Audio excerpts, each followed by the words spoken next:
Burst! Shower me with... There is no escape.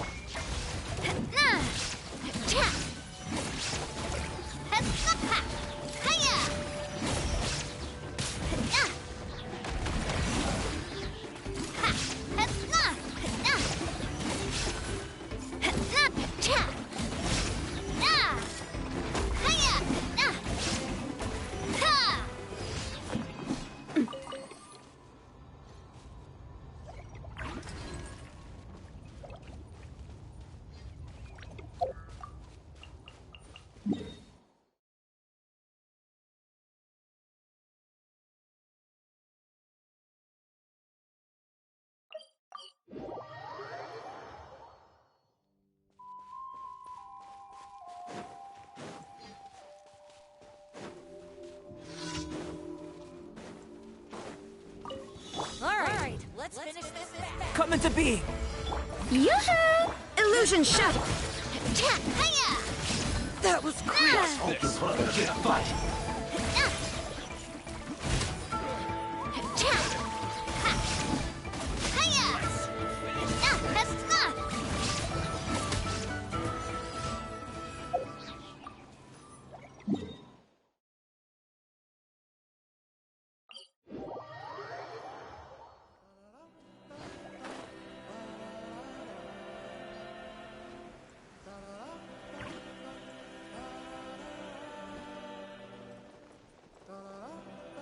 I guess I'm going home.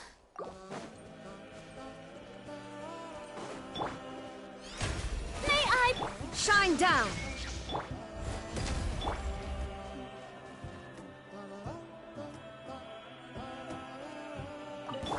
Let's hope you put up a good fight.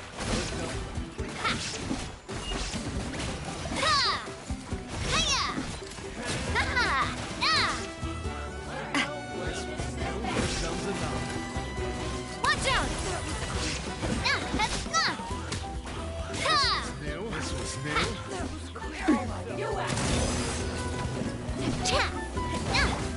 Live! Shower me with illusion shattered.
Strike a pose!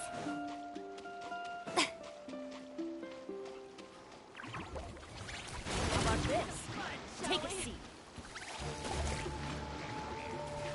There is no escape.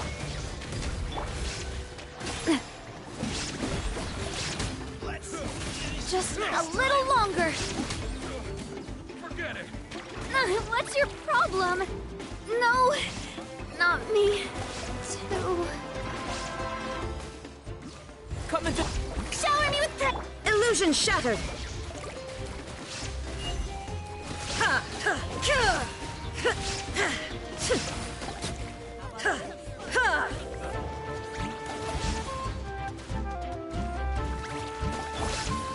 Moment of birth. Ha, ha, ha. Live. Shine down! Ha, ha.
Ad Astra Abyssosk.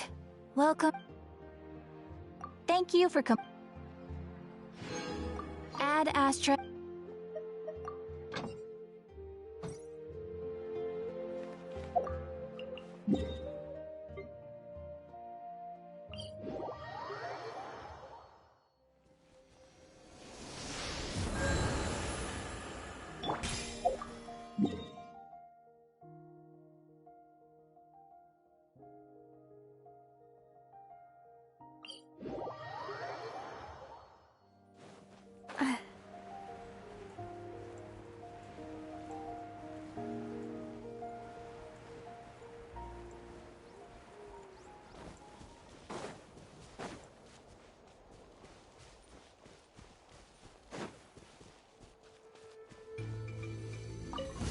Let's hope Coming you to have be. a good fight. Strike a pop! There is no escape!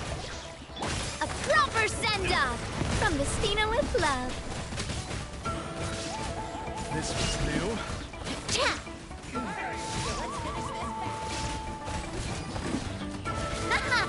Hey there! Ah! Hiya! Ha-ha!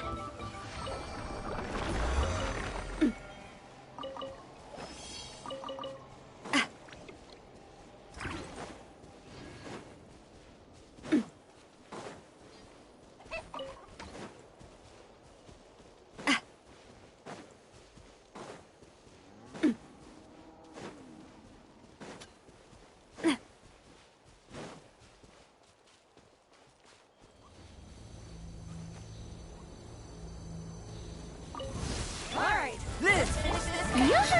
Shine down! A proper send-off from the Stina with love. Ha! Hetna! Hiya! Cha! Coming at ya! Hetna! Yeah! Watch out! Ha-ha!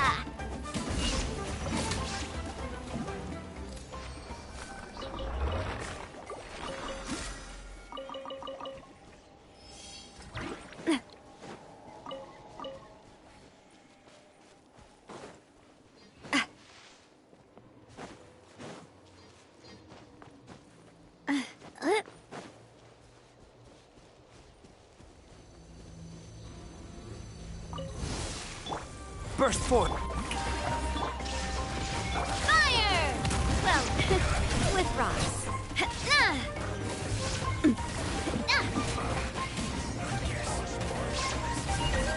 Hey there! Come on, Navia, focus! Coming at ya!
Let's hope you pull up a good fight. Shower me with Illusion shattered.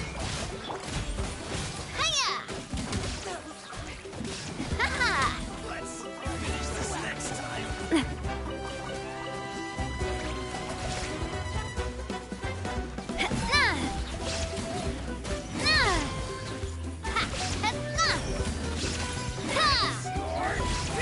Watch out!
My time with the Spina has taught me that carrying an unreliable weapon is worse than not carrying one at all.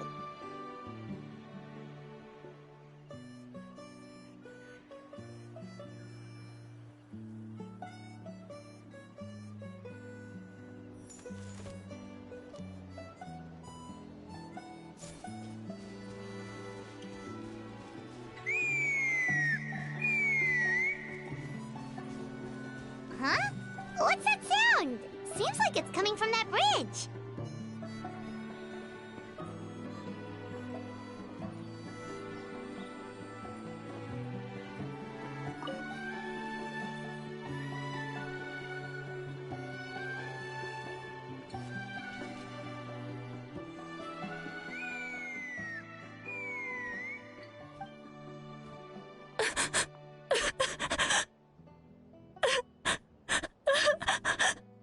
Oh no! Why is she crying?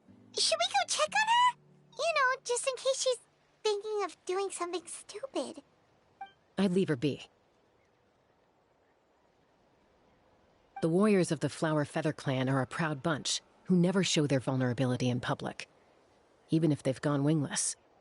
Oh, Chaska? Good to see you again, Traveler and Paimon. Before we carry on, let's get a little further away before Koyer notices us.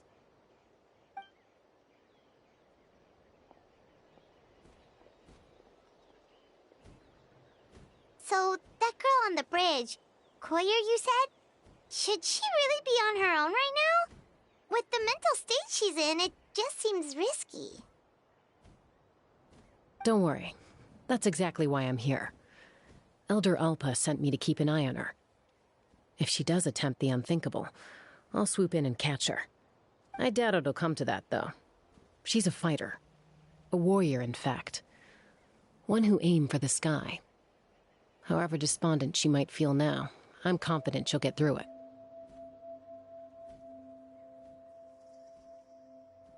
Well, in the Blumenfeder-Klan, there's an elite flying squad made up of Kukasaur riders. But it's an extremely selective squad. To become a rider, you need to undergo a trial where you not only demonstrate mastery of the relevant skills, but also win the approval of the Kukasaurs.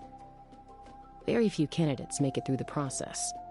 Koyer has spent years training for her most recent attempt, but unfortunately she didn't pass. So it's not hard to see why she's so upset.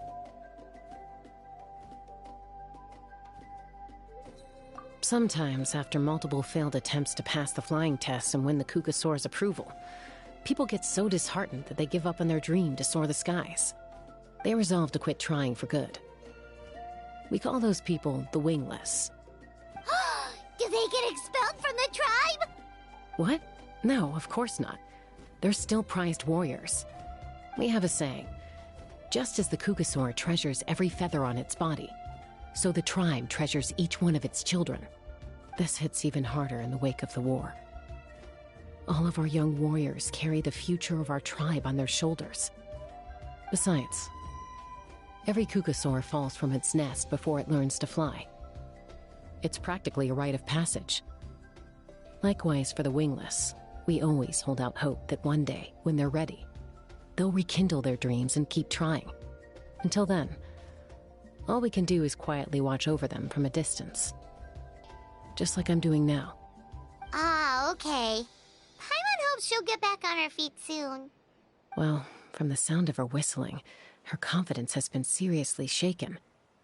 No Kukasaur is going to respond to a call that sounds like that.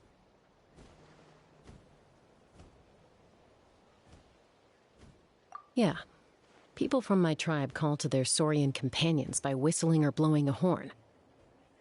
So it sounds like Koyer was trying to summon a Kukasaur to practice her flying. But the Kukasaurs are an even prouder bunch than our warriors. They would never respond to a lackluster whistle like that. First she failed the trial, and now she's struggling to even summon a Kukasaur. That's only going to hurt her confidence further. And getting trapped in that vicious circle is the kind of thing that'll make people go wingless. Surely there must be something we can do to help. That's very kind of you. Koyer's flying skills are up to par, but mentally she's stuck in a rut. If she wants to return to the sky, she has to overcome that for herself. I'm going to lay low nearby, just in case she takes a turn for the worse. Let me give you a tour around the tribe once this is all over.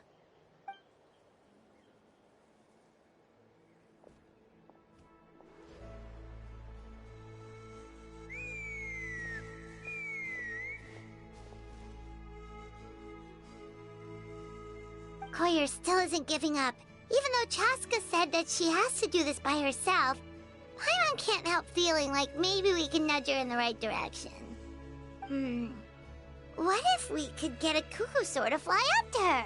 That might give her the confidence boost she needs.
fun. I was beginning to think you'd all given up on me completely. Thank you. Oh, thank you.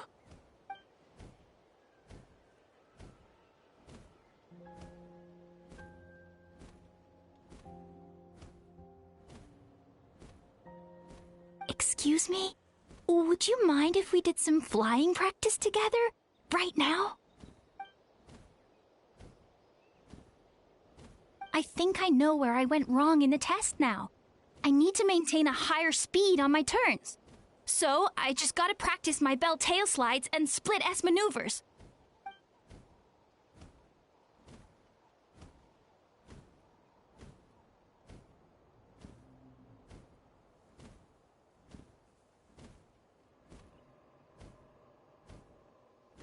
Also, I really want to try some stall turns and cobra maneuvers.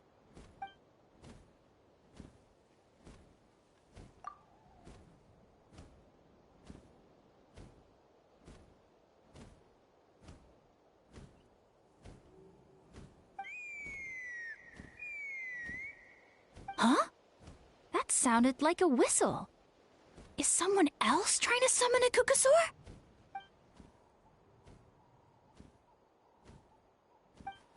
Hey!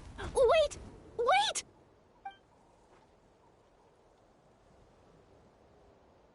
Do you think Koyer's feeling better now?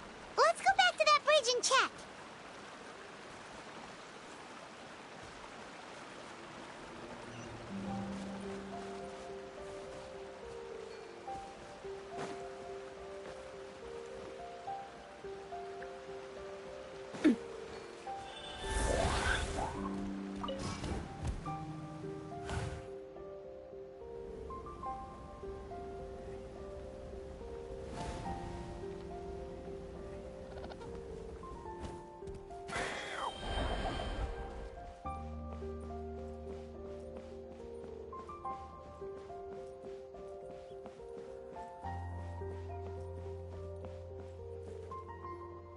Chaska!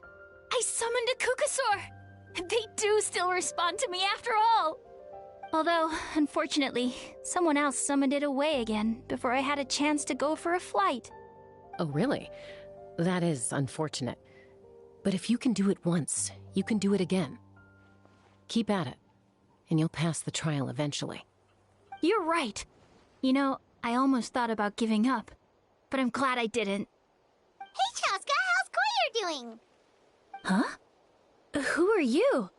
And how do you know my name? These are my, friends. The Traveler and Paimon. You came up in conversation the other day because I was telling them about up-and-coming warriors in our tribe. Oh, the Traveler, huh? So that's you. What do you mean up-and-coming? I'm closer to being wingless than I am to passing the trial. Anyway, we haven't met before, have we? You look so familiar somehow. Maybe you saw him in the stadium? Or anywhere, really. He's been all over Natlan lately, so it's not surprising that you've seen him around. If you say so.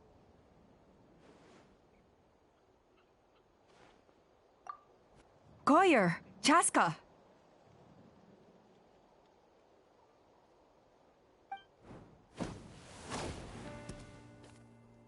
Here you are.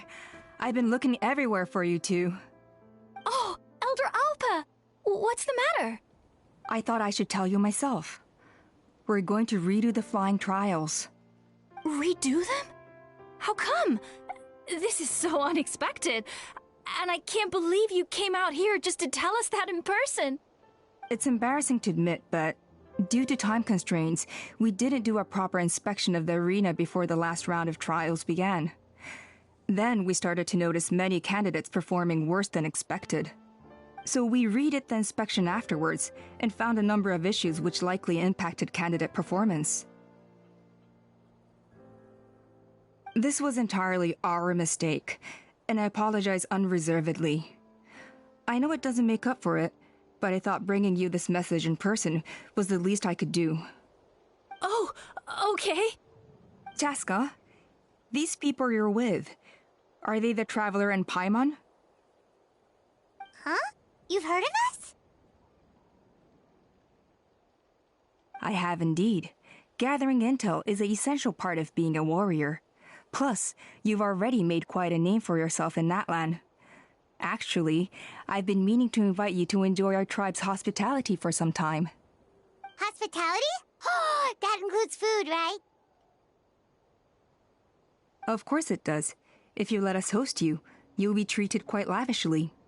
Mighty warriors are highly revered in our tribe. Besides, we still owe you for your help during the war. Without you, we would have suffered far worse at the hands of the Abyss. So I like the chance to show you our gratitude on behalf of the whole tribe. Mighty warriors, plural? So Paimon counts too? Paimon's starting to like you a lot. That should go without saying. Your flying skills are the envy of our tribe.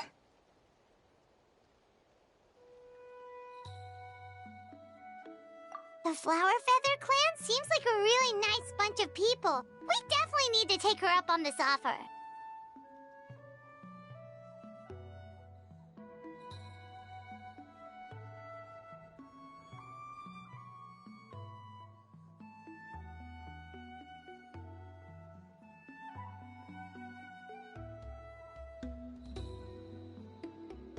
Well, I'd love to stay, but I'm afraid I still have to inform the other candidates about the retrials. With our younger generation's future on the line, there's no time to lose. Wait, Elder Alpa! Let me help! The sooner everyone gets the news, the better! Very well. In that case, Chaska, could I leave you to entertain our guests? Sure thing. Okay. Let's meet by the Obsidian Totem Pole later. Collier, let's get going. Okay.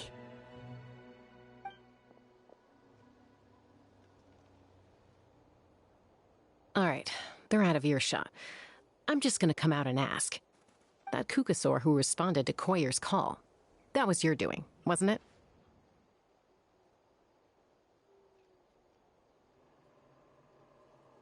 I grew up with these creatures.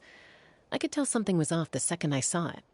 His whole demeanor seemed less like a Kukasaur and more like, well, you. So I figure you must have been pulling the strings somehow.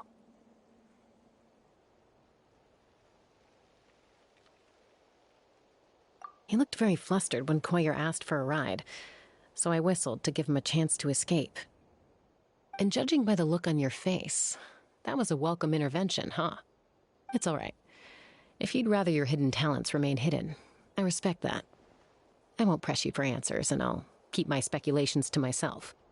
You're the kind of person I'd still trust even if you had superpowers. I know you'd use them for good.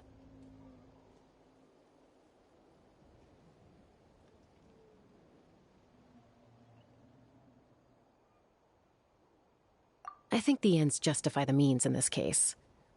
She just lacked confidence, and you helped her resolve her internal conflict. If you hadn't intervened, I likely would have gotten my mom to help out instead. Although, having said that, there's a small chance she might have recognized her and seen through the whole thing. That would have done more harm than good.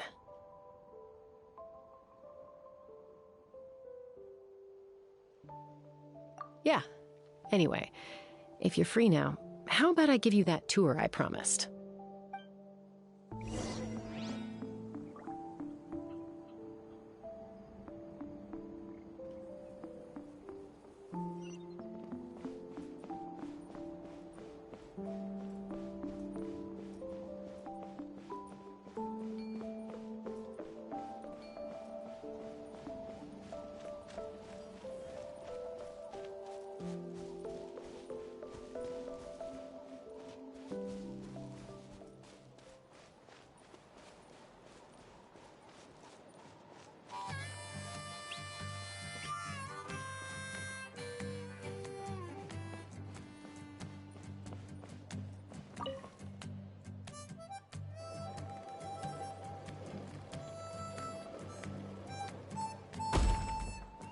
Everyone gets opportunities.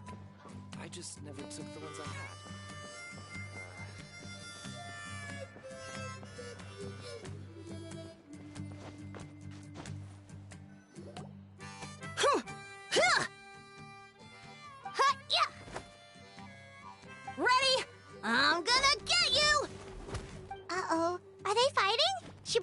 break them up?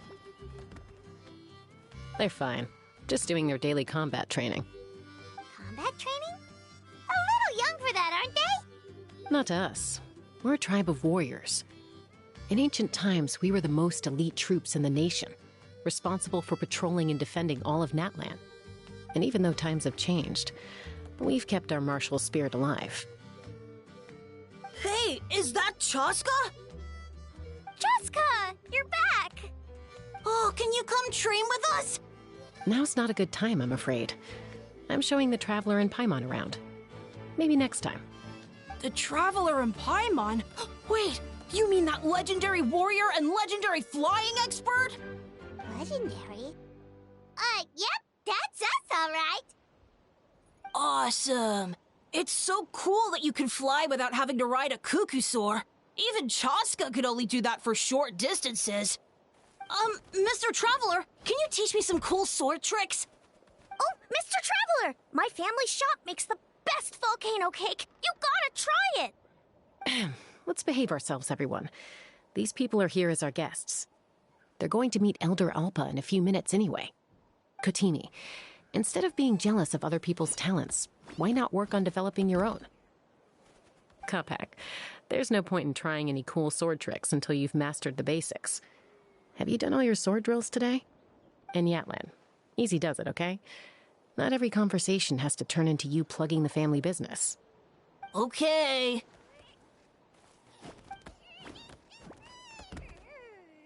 Sorry about those kids. They just got overexcited when they heard your name.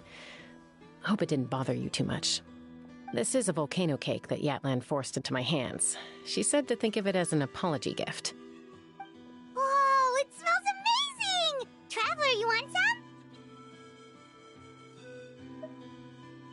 Well, that's good. Yatlan will be thrilled. By the way, Chaska, those kids really adore you. You're way better with them than Paimon expected. Paimon figured you'd be more... aloof, maybe? Aloof, huh? Well, to be fair, there was a period when I was like that. Around the time when I first joined the tribe. But it's a terrible attitude to have as a peacemaker. It tends to turn situations that could have had a peaceful resolution into a stalemate that can only be resolved by force.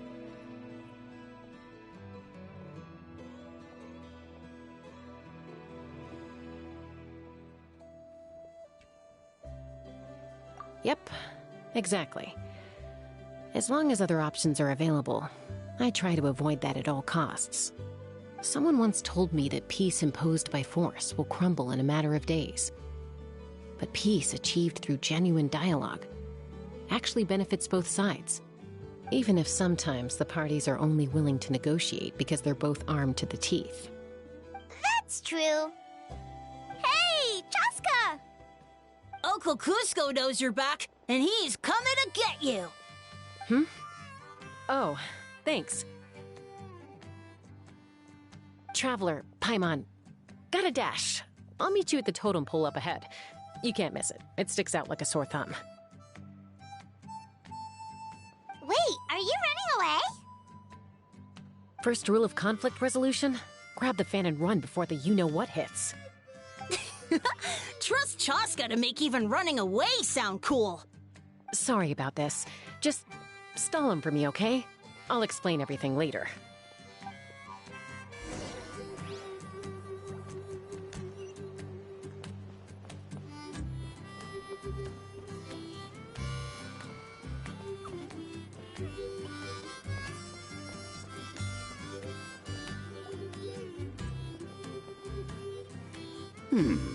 A golden-haired outlander and a white flying object.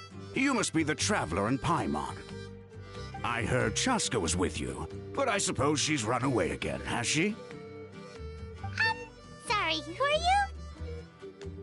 Who am I? Only her father. She's supposed to go for a checkup every 3 months to see how her abyss condition is doing. We both agreed on it. But she's already missed 3 checkups this year. That's 3 out of 4.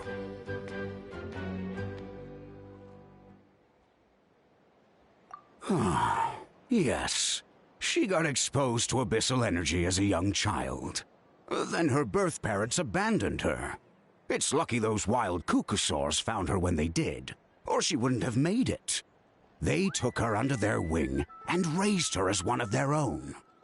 Eventually, some riders out on patrol spotted her and brought her back to the tribe. But she was practically feral at that point. The moment you took your eyes off her, she'd be getting herself into a fight, or she'd run away to be with the Saurians.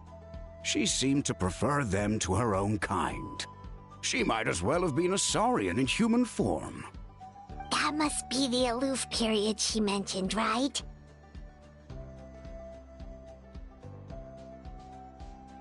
We later discovered that her exposure to the Abyss had planted seeds of conflict in her heart.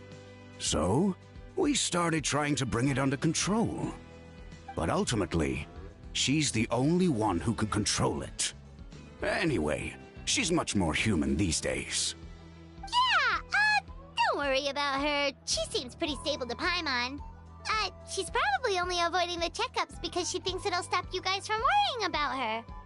Yes, I'm well aware of that. She knows she needs to be careful. If her condition ever took a turn for the worse, she wouldn't be brushing it aside like this. It's just, every checkup she's been to, they find new cuts and bruises. Nothing to do with the Abyss, of course. Oh no, that's all fine. The problem with her is, she's her own worst enemy. She's been living dangerously again. I'm sure of it. That's why she's avoiding the checkups. She wants to hide it from us. Yeah, Paimon can see her doing that. Oh. In the past, she always had Koichi to keep an eye on her. Now Koichi's gone, and I don't want to lose another daughter. Chaska's been increasingly reckless since Koichi passed. It's like she's trying to make up for it somehow. Next time you see her, please tell her to be careful for me. Even if she doesn't want to hear it. If she doesn't want to do these checkups anymore, that's fine. I just want her to stop putting herself in harm's way.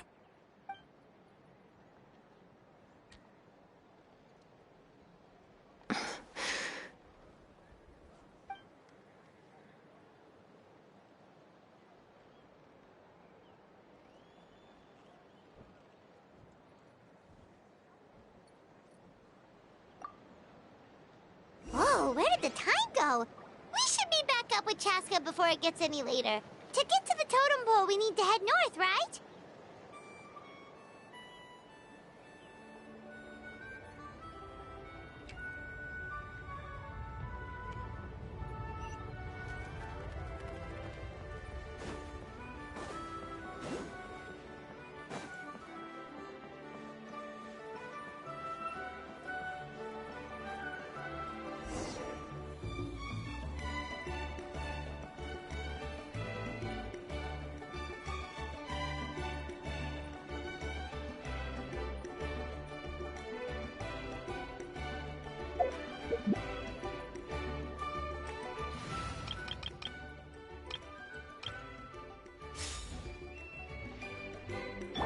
Say cheese!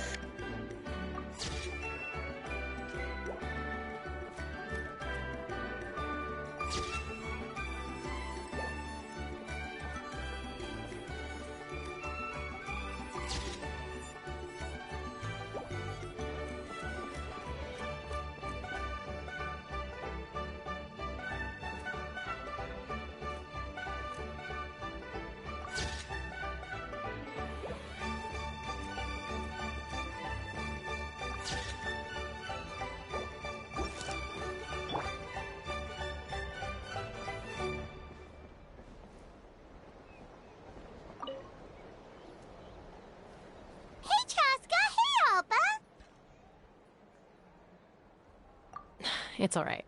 I bet my dad talked your heads off, huh? What did he say?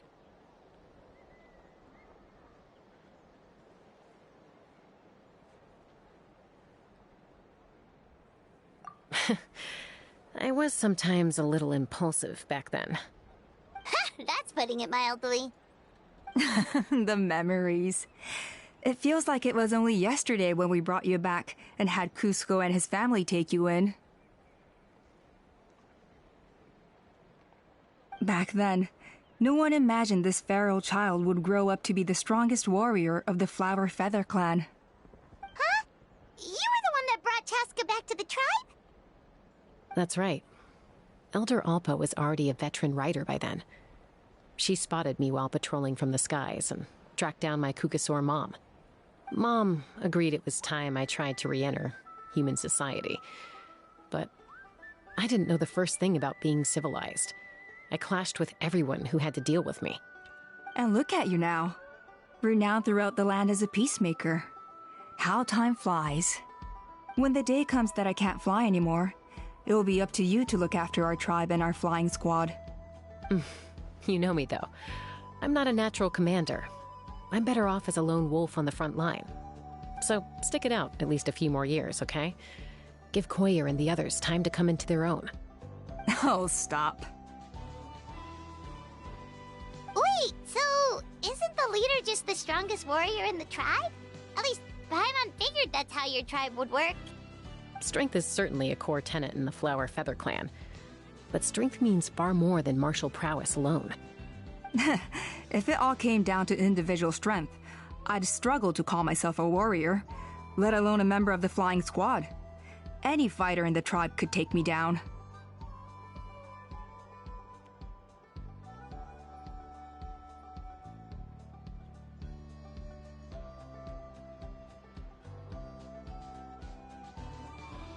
Well, sorry to disappoint you. It was something I aspired to at one point. So much so that I went adventuring in the Cinder City, Ashkanatlan, to try and prove myself. But it was foolish of me. I wasn't ready. I came back empty-handed and seriously injured.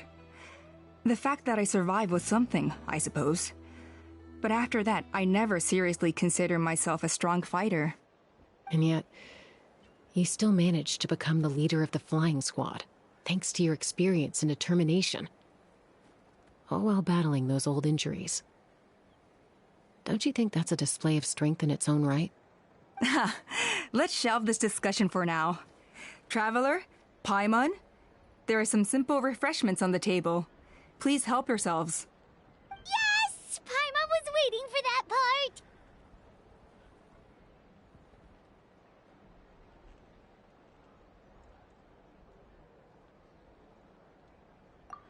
They were for the snack stomach. The refreshment stomach still has plenty of space.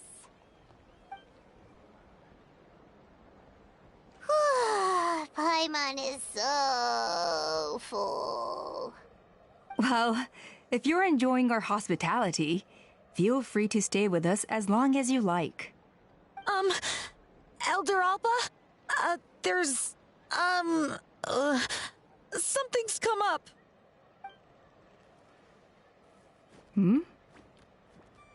What happened?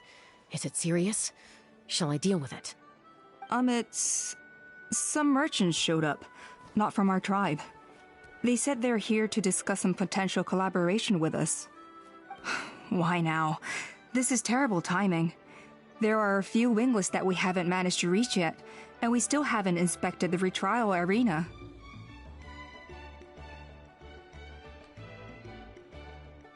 Let me handle the other errands while you meet with the merchants. You shouldn't be trying to do everything at your age. You should help too. Seems only fair after all that food we ate.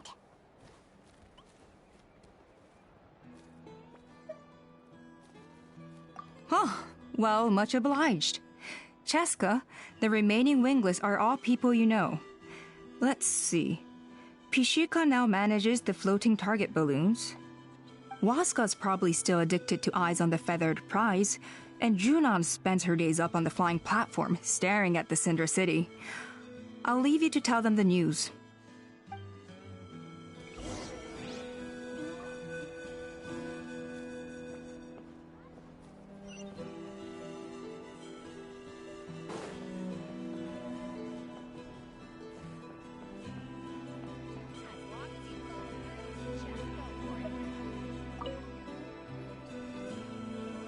Are you sure you don't want to reconsider, Pashika? I appreciate it, boss. But honestly, I'm pretty happy with my life nowadays. Pashika, they're redoing the flying trials. Huh? Mutona? Ah, did Alpa send you? I was just telling Pashika the news, actually. The way things are with the tribe these days? I mean, you don't need me to tell you. This here is no future for a seasoned warrior like you. Ah, come on, boss. Do you have any idea how long it's been? I've been wingless for years now. I'm not cut out for that anymore. Of course, I'll do my part if we ever need to defend the tribe. But there's really no point in me trying out for the flying squad now. I've already made my peace with it. Not everyone has what it takes to return to the sky after going wingless. Elder Alpa's perseverance is something else. And it's okay if I'm not destined for greatness. I might not have the Kukasaur's approval, but with my hot air balloons, I can still reach the skies. Handling these balloons every day, seeing how the customers react, the looks on their faces, that's enough for me. Finding something you love doing can be just as hard as passing the flying trial. It's worth holding on to. Fair enough. It's your choice. I won't force you. Oh, by the way, you should try taking a balloon ride if you've got the time. Once you've been up there for yourself, you'll see why I love it so much. No problem. If you ever want to give it a try, you know where to find me.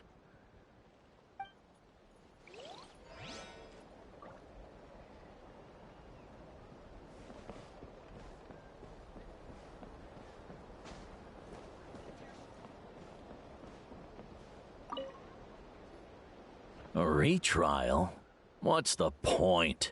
I pretty much treat life like it's a game. No Kukasaur is ever going to approve of that, no matter how many times I try. Waskar, I can assure you, Kukasaurs wouldn't judge you for something like that. Well, they must be judging me for something. Maybe I lack fighting spirit, or just don't have the talent. Not everyone's a natural like you. Don't waste your time on me. You'll have better luck with the ones who still have their heads in the clouds. In the meantime, I think I'm going to treat myself to a few more games of Eyes on the Feathered Prize. Yeesh, there's wingless, then there's being a total lost cause. You used to be a fierce warrior, actually. But fighting spirit alone won't win you the Kukasaur's approval. Are all Kukasaurs so strict? The ones in floating target balloons and Eyes on the Feathered Prize seemed pretty chilled out. It's one thing to hang out and have fun, but quite another to take to the skies with a human life on your back. Giving a ride to someone who's unqualified endangers not only the rider, but also the Kukasaur themselves. If the rider makes a mistake, they both suffer the consequences. So we have a mutual understanding with the Kukasaurs. If someone isn't up to standard, we have to reject them. Even if it means breaking their hearts.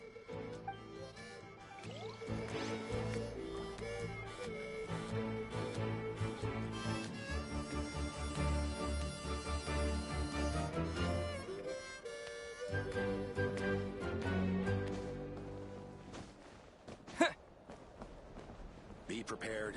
Stay safe.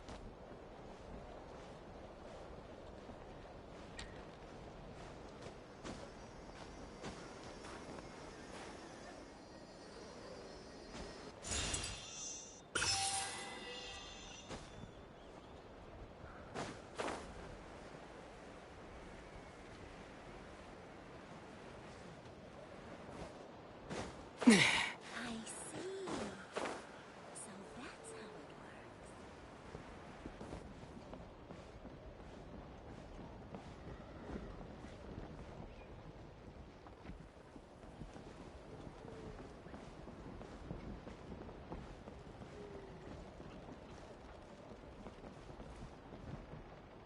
Kukasaurs are our cherished companions.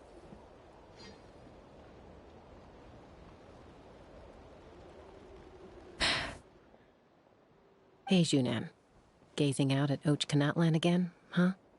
Chaska? What are you doing here? Is something up? The flying squad is hosting retrials again soon. Want to give it another try? Maybe you're forgetting the definition of wingless. I've failed so many times already that I've decided to call it quits for good. I'm done. Elder Alpa always goes out of her way to come and tell me when a new trial is coming up, and it's nice of her to think of me. But nothing's gonna change. I'm not going to suddenly pass just because they're holding another trial. They're making some big changes to the arena this time, so the flying experience should be smoother than before. Koyer's gonna try again. No, forget it. If I was genuinely good enough to make the squad, the location shouldn't affect my chances. A true rider can fly confidently whatever the conditions, like you and Elder Alpa. Shunan! They're redoing the... Huh? Chaska and the Traveler. You're already here. I guess they told you already then. Come on, let's go train together. I'm gonna sit this one out. What? Why? But you've always looked up to Elder Alpa. She went wingless after her injury and spent years drifting, but even she came back and made it in the end. If she can do it, why can't you? I mean, I don't have that kind of perseverance. And besides, the last thing I want to do is fail in front of her yet again.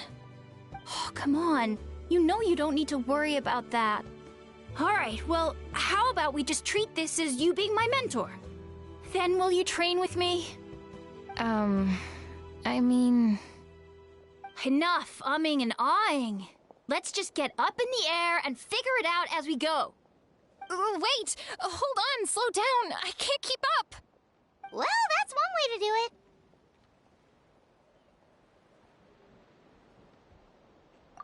it.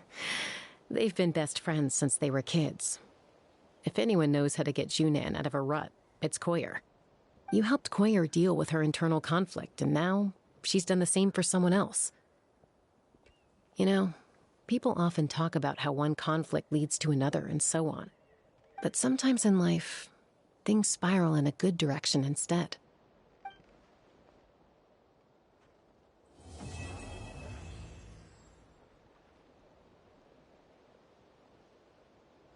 We've notified all the wingless on the list now, right? Where to next? The trial arena. It's not far from the tribe. It's not like I'm not trying. I'm giving it all I've got.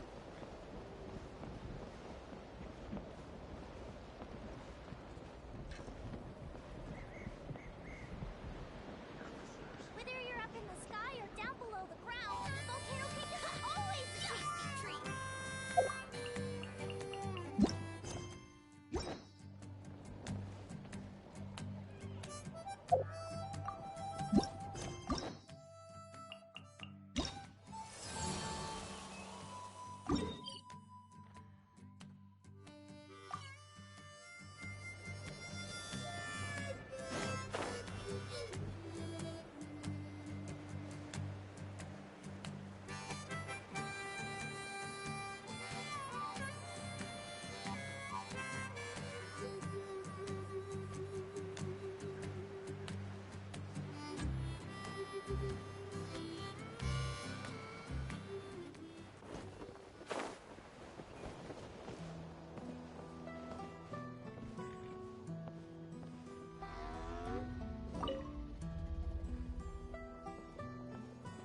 Oh, hey there, Chaska. Did Elder Alpa send you? Yeah, she's got other things on her plate right now. How are things looking here? Well, the inspection revealed numerous blockages all over the trial arena. It looks like they're the result of ley line disorders caused by repeat abyss invasions. Theoretically, we just need to clear those obstacles, and the arena will fill up with gaseous phlogiston again. But that's proving difficult to achieve in practice, for all sorts of reasons. Why don't you head on down and check things out for yourself? Feel free to ask the staff for more details.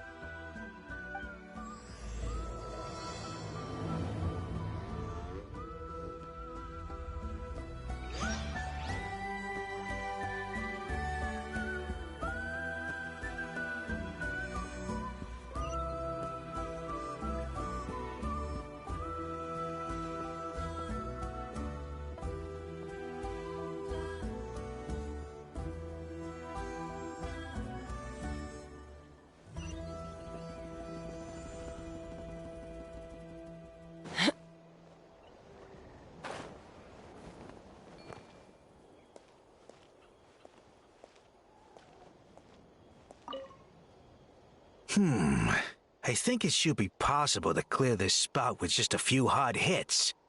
But there are signs of strange life in here. Meddling with it might be dangerous. Take me up! Bullseye! Hey! Monsters!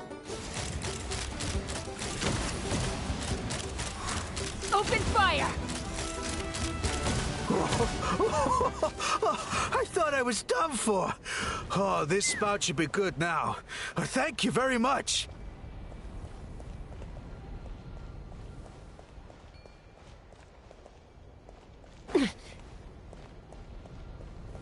Let's fly! Yeah.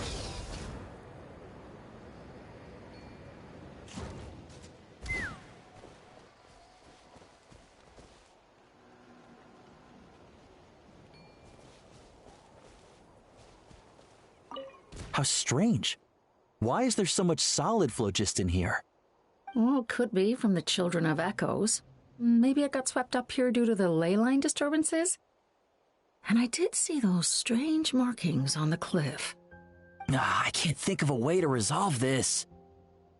Short of going all the way to the Children of Echoes to borrow it to Petlisaur.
Oh, are you here to help? Thank goodness. There's no way I could do all this by myself. So the blockage here has to be cleared using a special bomb, but carrying explosives up that steep slope would be a recipe for disaster. If I dropped it or slipped and fell, I'd be blown to bits in an instant. So, my plan was to transport the bomb to the other side, then send it over in a hot air balloon.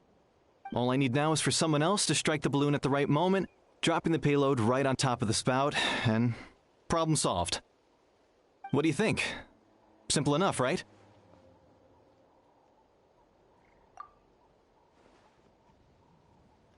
Huh? Oh, that one. No, I've got no idea who that belongs to. Or how they got it up so high. I just wish I could fly up there and check out what kind of tech they're using. Ah, well. Getting the trial arena back in order is more important. I'll head over and set up now. Let me know when you're ready.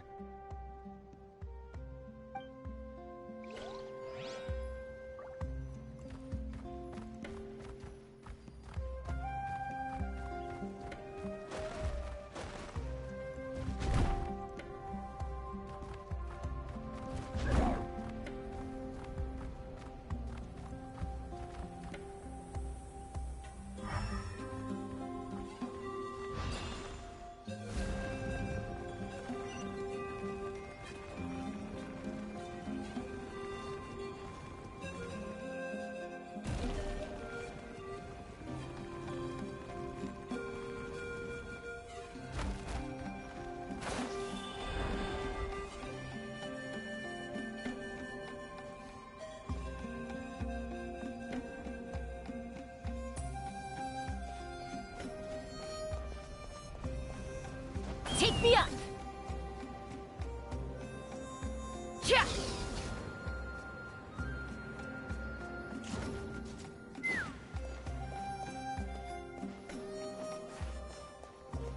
All right!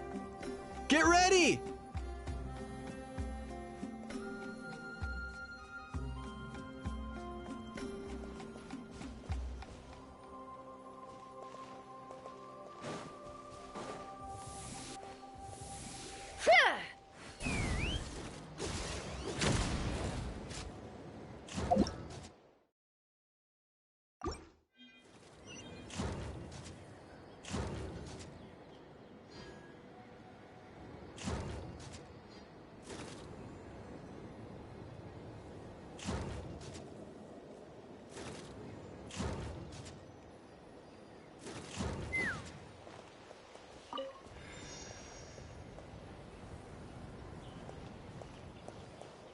All right!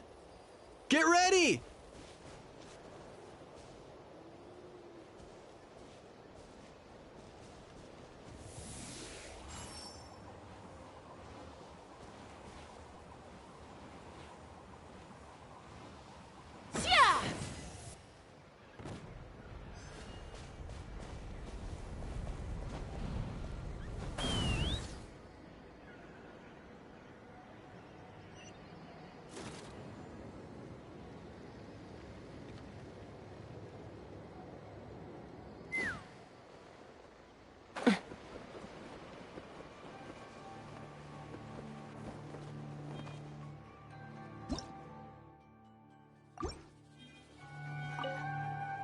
This is crazy. I put all of my strength into it, but it just won't break. Maybe Inkanak was right after all. If a stable structure is formed inside the solid phlogiston, I'll need to hit all the weak spots at the same time to break it. But how am I supposed to do that?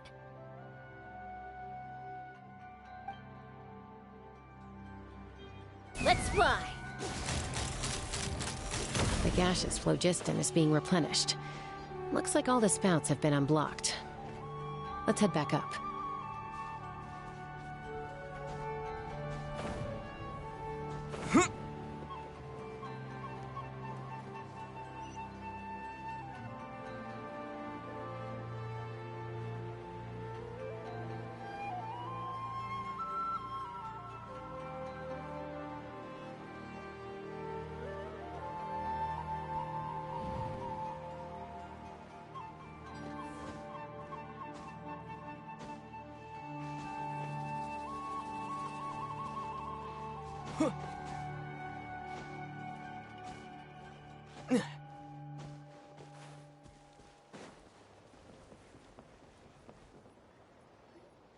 Wow, you took care of everything in no time at all. Incredible work. Now we just have to wait until the gaseous phlogiston is fully replenished. Then we can kick off the retrials. Actually, Inkanak, I'd like to do a test flight first, just to make sure we're not missing anything. Could you arrange that for me? Huh? But you only just finished getting the arena ready. There could still be other hazards we're unaware of. All the more reason to have me test it out. Think of it as another inspection. I guess you're right. With your flying skills, you won't be in any serious danger, even if there are hazards we overlooked. The conditions in this area seem a little unstable, but a test flight is the only way to catch any lingering issues. All right, I'll get things set up for you. Just let me know when you're ready.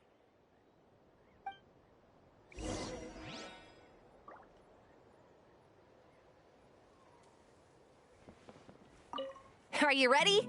This should be a piece of cake for Chaska, but still, try to be careful. All right, then spread your wings and fly. Take me up!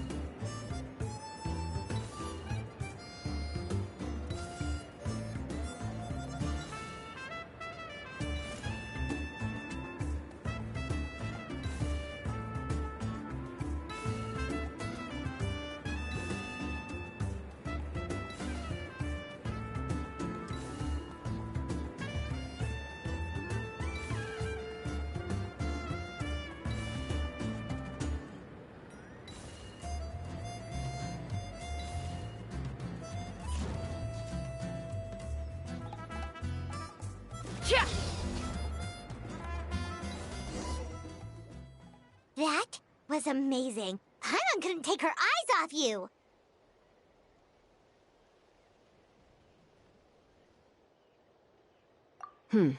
No, nothing major. Give it a few days, and we should be able to conduct the trials. Help! Help me! You're from the Blumenfeder-Klan, right? Please, come quick, you've got to help us! Catch your breath first. What's the situation? We got attacked by a Kukusaur. My friends are still stranded in the middle of the road with the goods we were transporting. Please, I'm begging you, save them! Huh? Are Kukusaurs really that aggressive? Do they usually attack groups of people unprovoked? Not in my experience, but there are exceptions to every rule. Let's go check it out.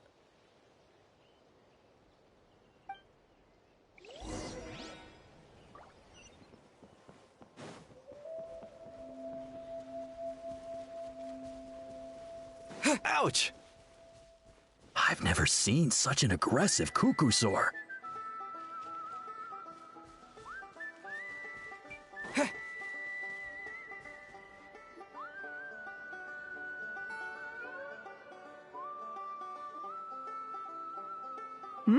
Chaska? Traveler? This is a surprise. Elder Alpa? Huh. So, where's this aggressive Kukusaur we've heard about? Already flew away. Looks like it backed off once it realized that reinforcements were coming. So why do you think it attacked these people in the first place? Was it after the food? No. These merchants are even transporting food.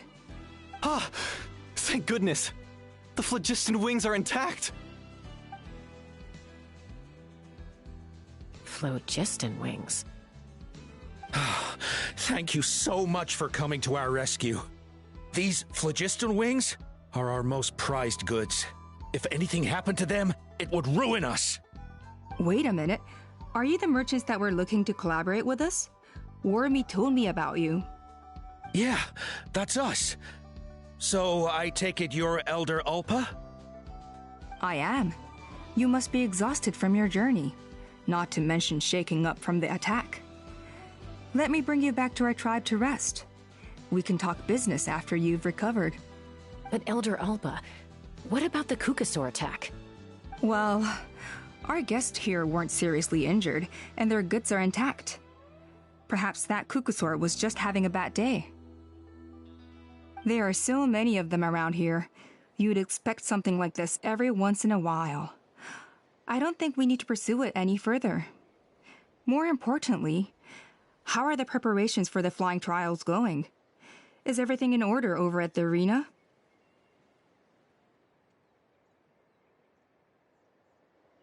Huh? Did you say flying trials? What a coincidence! Sounds like a perfect use case for our phlogiston wings. You'll be pleasantly surprised by what they can do. Oh, really? Now I'm intrigued. Well then, let's forget all about this Kukusaur attack for now. We have some serious business to discuss.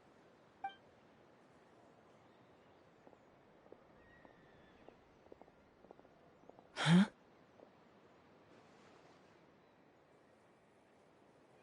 So that's it? That all went smoother than expected.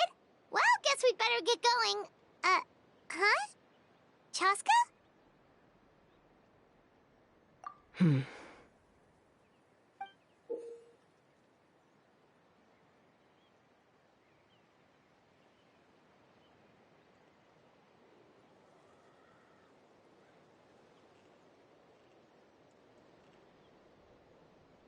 A blood-stained feather.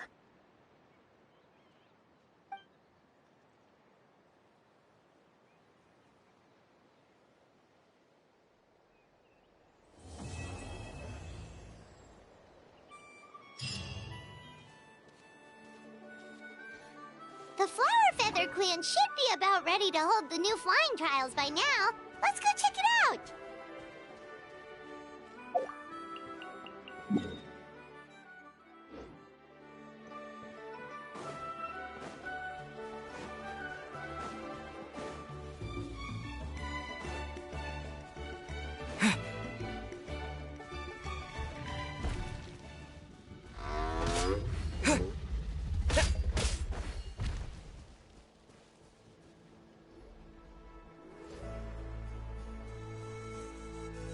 Hmm? Ah, Traveler and Paimon. You came. Yep, and it looks like we made it just in time! Although, can't say the same for the Cuckoosaurs. Bit of a low turnout, huh? Yeah, you'll see why soon enough. All right, get ready. 3, 2, 1, fly! Whoa! We're really flying!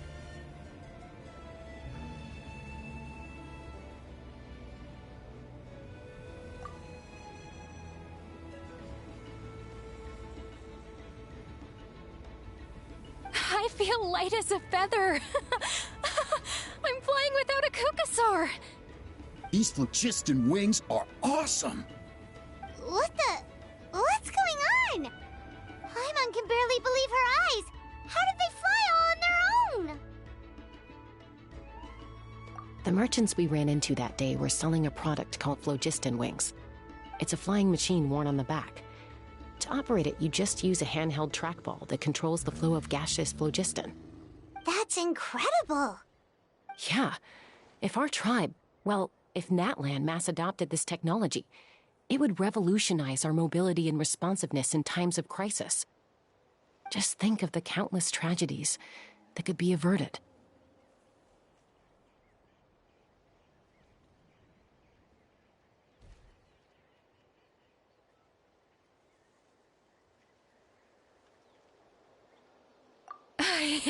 I feel like I'm dreaming.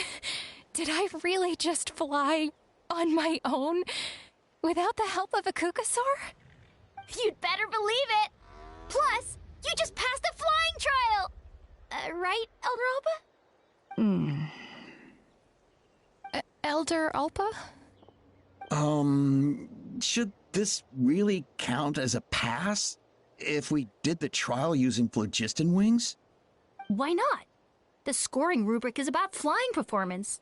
It doesn't specifically say you have to ride a Cuckoosaur, does it? Yeah, maybe, but... I mean, even Chaska had to ride a Cuckoosaur in a trial, right? And the whole point of the trial is to test both your flying technique and your ability to work with a Saurian companion. Well, if we can fly by ourselves, maybe we don't need to test the ladder anymore. Chaska, Traveler, what are your thoughts on this new invention?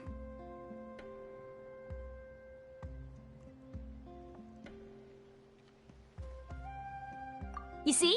Even the Traveler agrees. I agree that they have strategic value, but I don't think it makes any sense to evaluate candidates by the current testing standards if they're using phlogiston wings. Why? Shunan finally mustered the courage to go through with this, and now you're saying it doesn't count? We don't have any experience using these wings in battle, nor is it immediately obvious how to incorporate them into the existing systems in our tribe.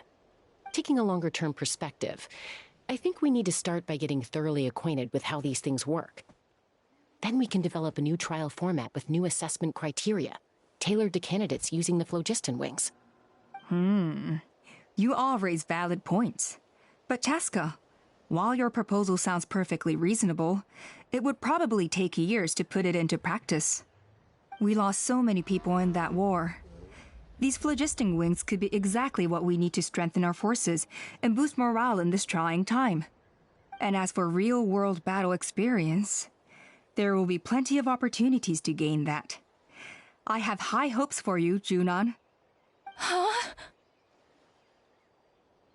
Hey, stop staring into space! Say thank you! Oh, thank you. Thank you, Elder Alpa. You have nothing to thank me for. Remember, the way you got your wings back was by relying on yourself. Oh, Elder Alpa! Bad news! Cuckoosaurs are attacking the merchants again!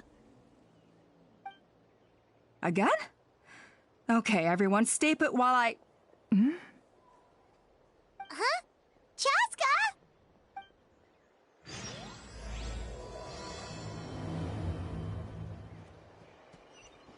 Why did Chaska rush off like that? And then Elder Alpa and the others too? Anyway, let's go see what this is all about.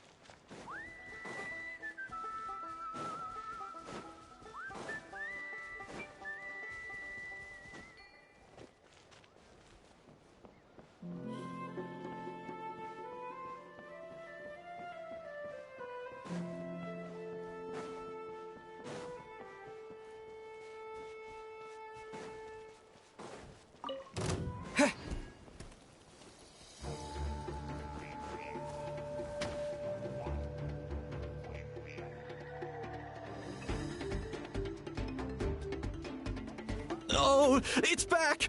It found us again! Run! Get out of here!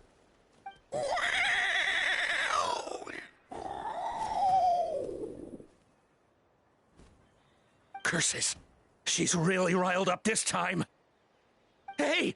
Stop running! We'll never outrun a creature with wings!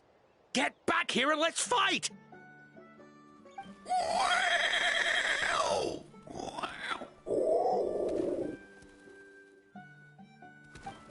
Stop! All of you! Chaska! Oh, wonderful! Quick, get rid of that thing!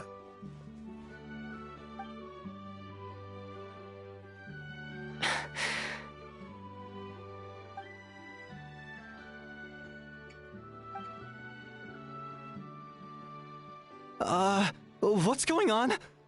Why isn't she doing anything? So it really is you, sister. Wait, sister? That Kukusaur is Chaska's sister?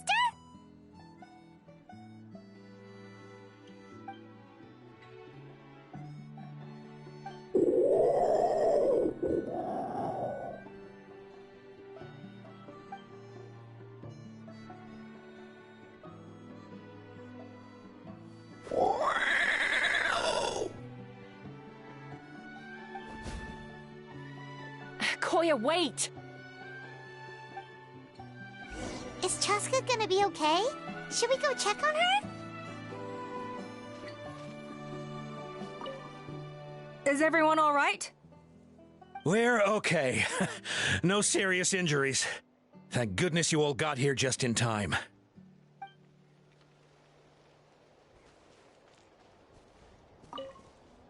What was wrong with that Kukusaur?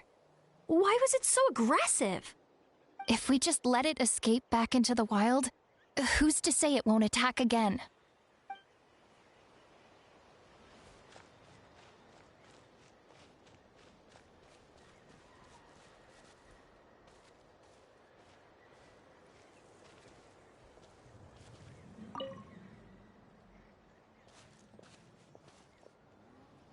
Chaska, are you okay? I'm fine. Sorry for making you worry. No point. She's an expert at hiding her tracks. Once she's shaken you off, you'll never catch up to her. At least, I always used to lose to her at hide-and-seek when we were kids.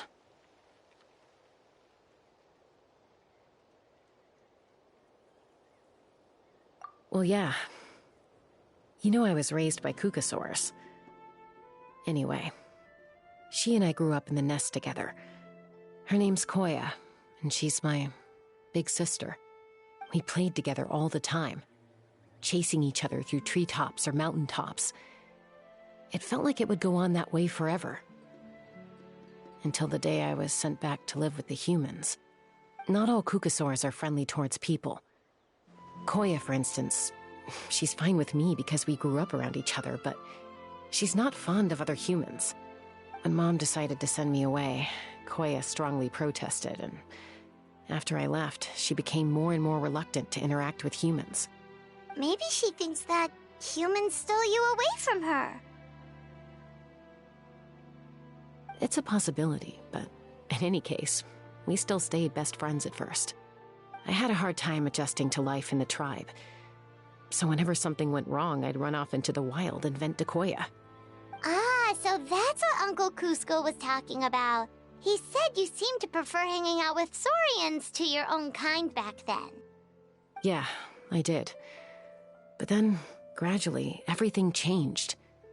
With a new mom and dad, a new tribe, and Koichi, I started getting curious about these humans, and made an effort to understand their behavior.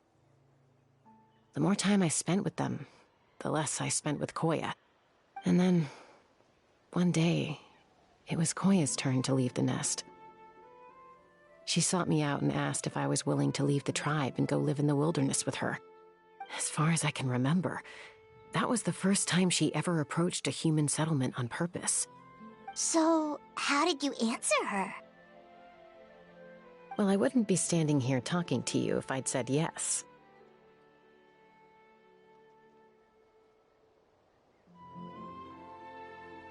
No, I was torn. On the one hand, I'd already made up my mind to embrace my new family and accept my human identity. But I also knew that Koya wasn't a fan of humans, and I didn't want to disappoint her. She took my hesitation as an answer. She saw it as a personal betrayal, threw a huge fit, and then flew off. We hadn't seen each other since, well, until today. Not for a lack of trying, though. I tried asking Mom where Koya's new nest was so I could talk things out with her. But Koya had already asked Mom not to tell me where she'd moved to. It must be hard for Mom, being stuck between her two daughters. So I didn't press the issue. And I didn't go looking for her.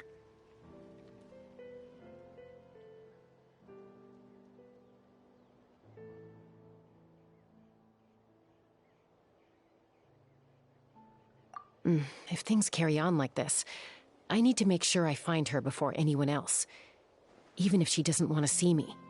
For now, let's bring the wounded back to the tribe, and see what Mutota and Elder Alba have in mind.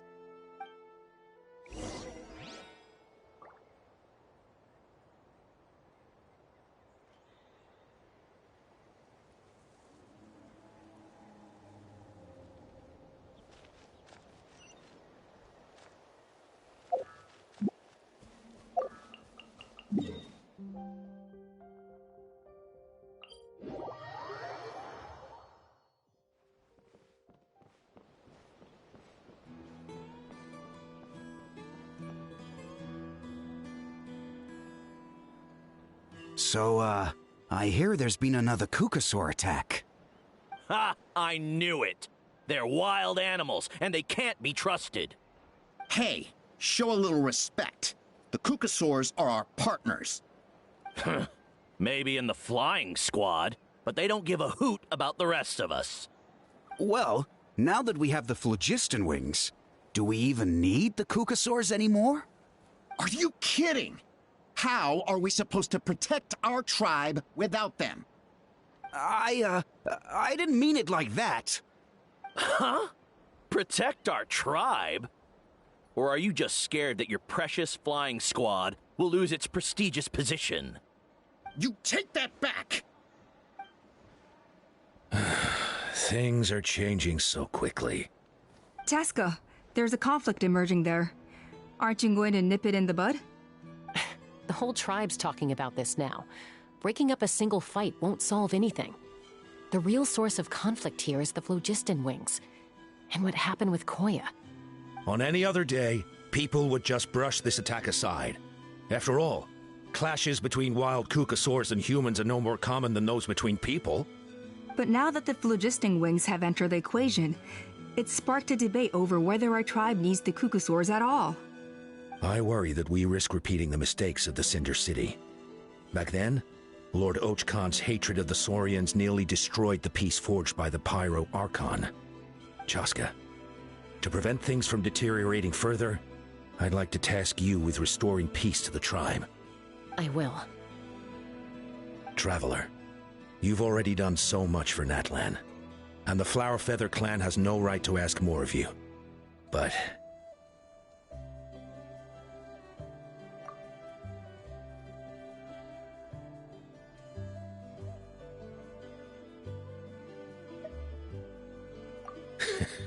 looks like I was making a mountain out of a molehill. And don't forget about Paimon. Just leave this to us. This whole situation has unfolded so quickly that it's put us on a back foot. To tell the truth, it makes me a little suspicious. You think someone might have orchestrated all this? It's possible. Leave it with me. I'll look into it. Also, Chaska, could you try to keep a low profile while you're out there digging around? We don't want to give our hand away.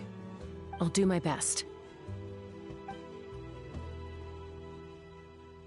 Okay, so where should we start? This all began with Koya's attacks. If we can find out what led her to do it, that should give us something to work with.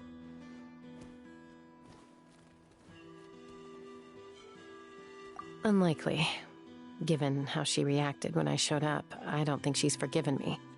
If you want to resolve a conflict through dialogue, sometimes you need a third-party facilitator. Let's go see my mom.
Wow, so this is where you used to live as a child? Mm-hmm. When I was little, we used to do this thing where I'd jump from the top of this tree, and Koya would fly over from the platform and catch me in midair. Or sometimes we'd both fly from the treetop together, and then after some aerial maneuvering, she'd throw me up onto that platform. After we got a bit older, we went to the nearby shores looking for even greater heights. Stop! You're gonna give Paimon a heart attack! Oh, really? I just thought it made a fun story.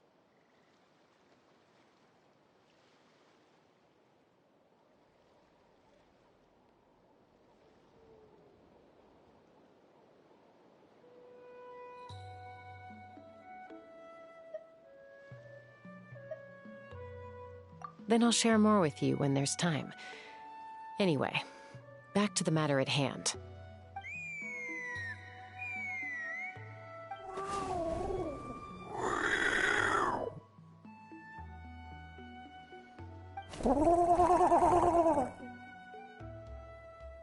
Hey, Mama Bird, I'm back. My last visit was only a week ago, wasn't it? See? I visit you more than I visit Papa Cusco. I brought a couple of friends with me. These are the Traveler and Paimon. Traveler, Paimon, this is my mom. Her name is Chimpu. In the human tongue, anyway.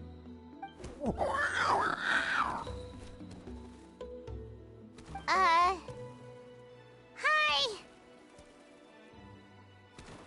No, not really. I don't speak it as such, but I can sort of get the gist. Although only with Mom and Koya, since I spent my formative years with them. Even then, it's basically a best guess based on their sounds, body language, and expressions. Seems to work about 9 times out of 10, anyway. As for whether Mom understands me, I can't always tell. But somehow we still manage to communicate. Call it the family bond, I guess.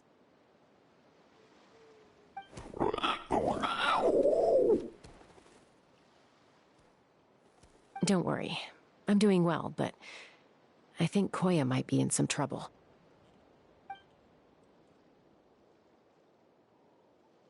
I know she's never been a fan of humans, but she's never deliberately attacked them before either. What's behind this sudden change? Does, Auntie Chimpu know anything? Doesn't look like it. Koya hasn't visited her in a long time. Then, could you please tell me where she's living nowadays? I really need to talk to her.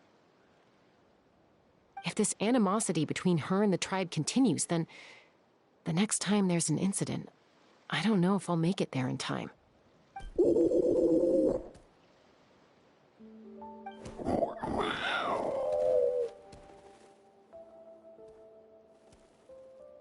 She said she'll take us there. Thank you, Mom.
This is a really remote location.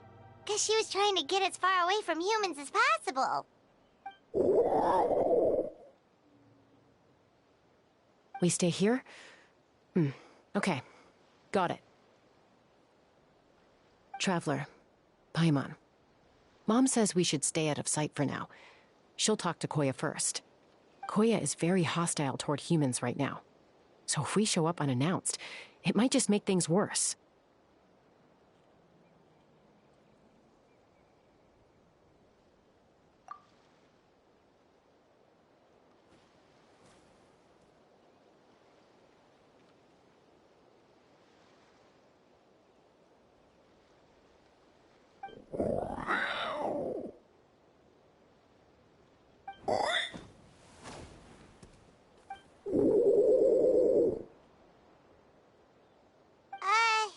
Any idea what they're saying? Sounds like things are more complicated than I imagined. There's evidence in this area suggesting that Koya might have been the victim of a human attack.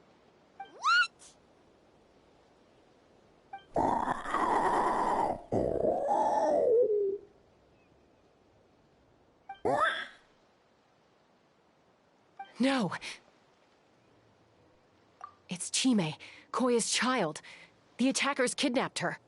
They came over the sea, under the cover of night, and they took Chime. What the heck? Who would do such a thing? I searched day and night, and finally found them.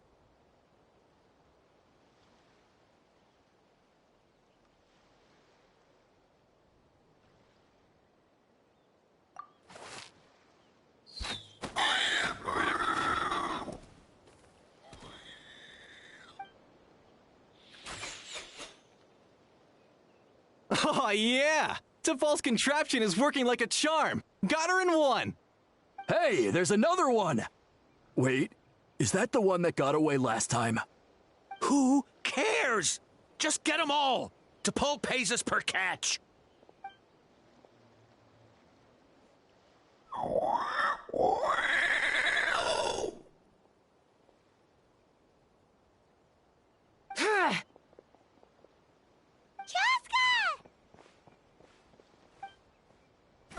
Chaska? How do you get here? Quick, stop her! Don't you even think about running!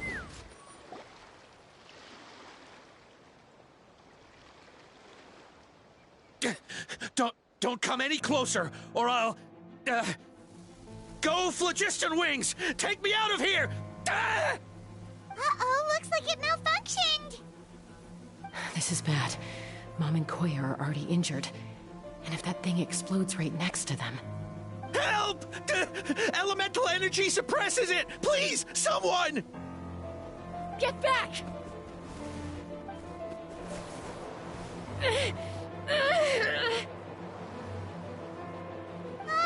It's still going, and it's getting worse!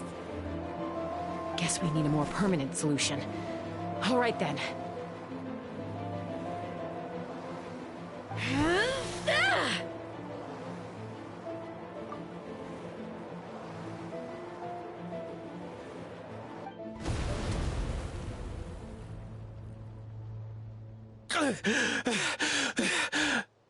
That was too close. I thought I was gonna die.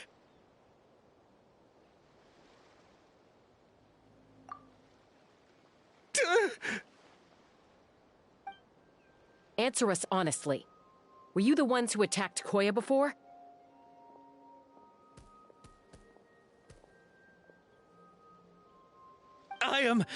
No, it was...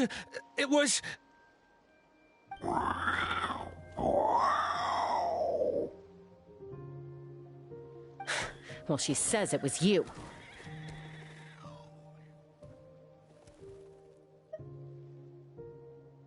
Just tell me, who sent you here? It was T'Pol. He told us to catch all the wild Kukasaurs we can find. And he also said that this Kukasaur has become a thorn in his side, so he needs dealing with urgently. T'Pol? Huh. Sounds familiar. But where from?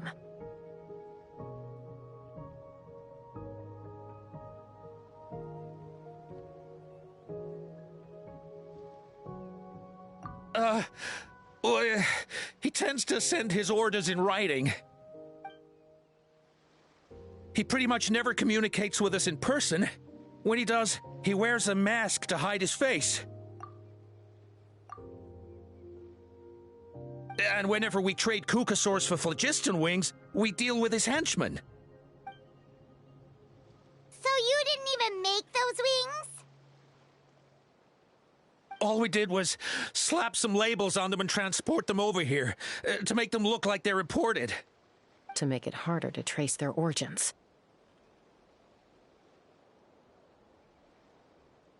I don't know, honest! Well, that's mighty convenient, huh? What about if I held a gun to your head? Would that change your answer? No need. I'm sorry. I'll tell you everything I know. T'Pol doesn't tell us much, but he always stresses that he wants them alive. So that gives us some clues. This is just a best guess, of course, but we suspect that the gaseous phlogiston stored in the track balls is drawn directly from the Kukasaurs. What?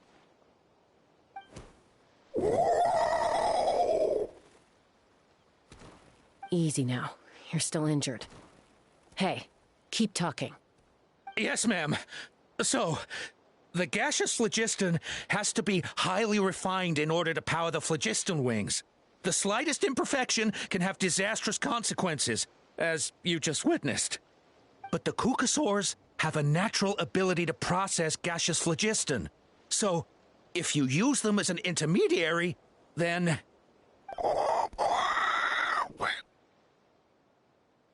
That's enough. So the Kukasaurs you took, where are they now? T'Pol should have them. But no one knows where he's based, apart from him and his henchmen. We've tried looking for it ourselves, even followed them a few times. But we always end up losing track of them. Random thought. Maybe they're hiding up in the sky?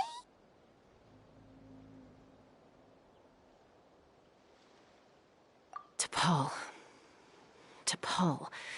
I'm sure I've heard that name. Maybe it was...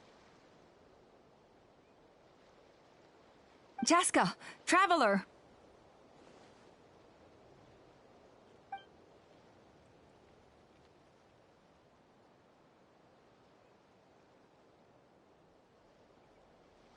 That voice! It's Alpa!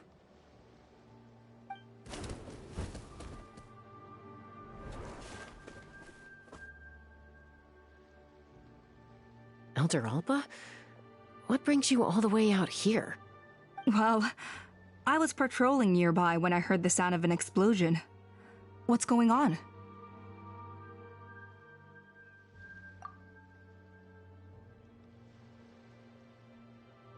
I don't believe it. Elder Alba, does the name T'Pol ring a bell to you? I feel like I've seen it written down before. Maybe in a list of candidates for the flying trials? Huh? So he's a member of your tribe then? No. If he was a member of the Blumenfeder-Klan, I'd definitely know him.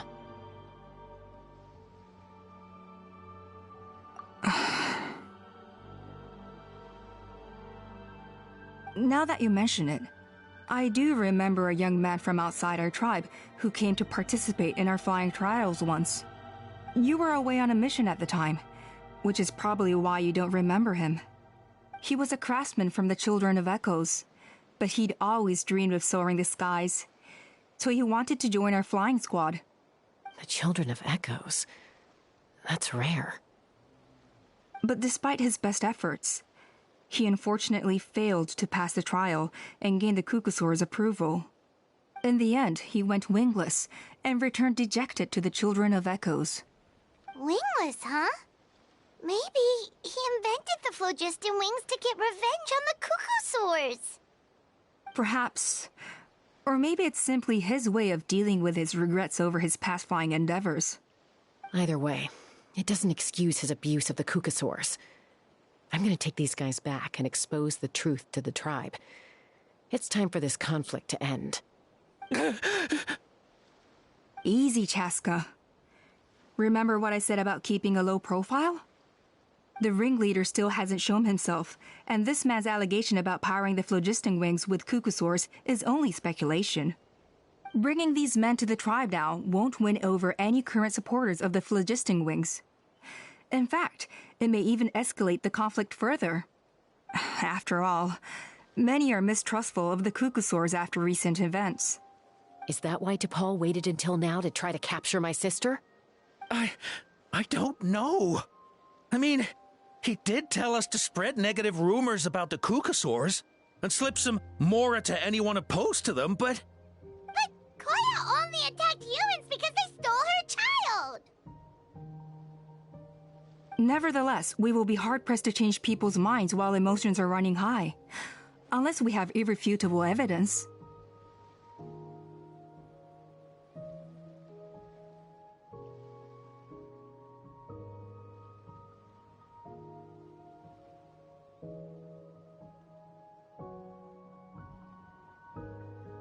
Bravo! My thoughts exactly.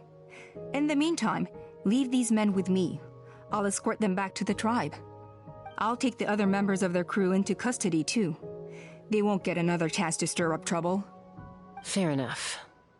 I guess finding T'Pol is going to be the key to resolving this conflict. Let's hope the Children of Echoes have some info on him.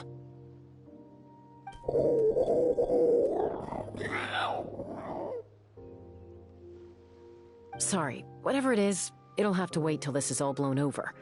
I have to fix this situation before it spirals out of control.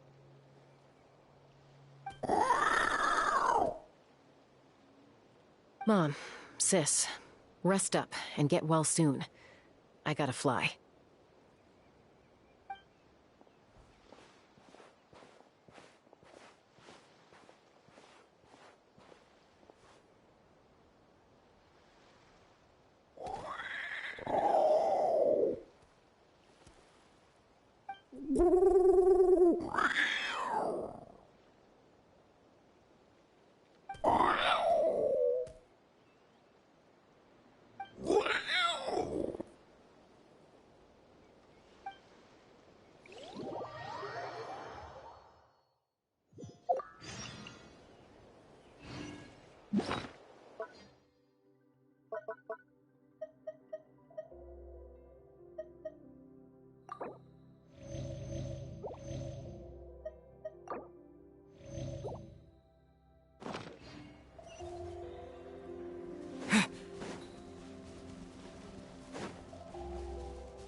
So Alpa says that T'Pol's from the Children of Echoes. But how do we track him down? Just ask around until we find him? Let's start by talking to someone we know. It'll be faster that way. At this time and place, I'll bet the easiest person to find is... Wakey, wakey, Shilonen! Oh, it's you.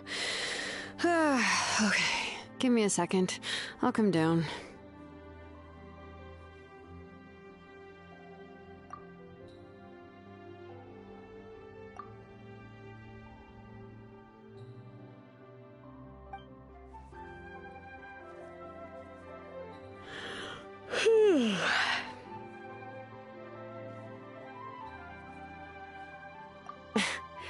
I climb trees to fly further and see farther. I don't usually stop for a nap. Well, we're not all like you. Always full of energy, even after flying around all day. Yeah. So, you've come all this way and interrupted my precious nap time. Might I inquire as to, why? I'm sorry, Shilonen, but it couldn't wait. Does the name T'Pol mean anything to you? He's a craftsman, apparently. Huh. T'Pol. Yeah, that rings a bell. I think that's Puma's child. Nope, I'm afraid you're a few years too late. Why are you looking for him?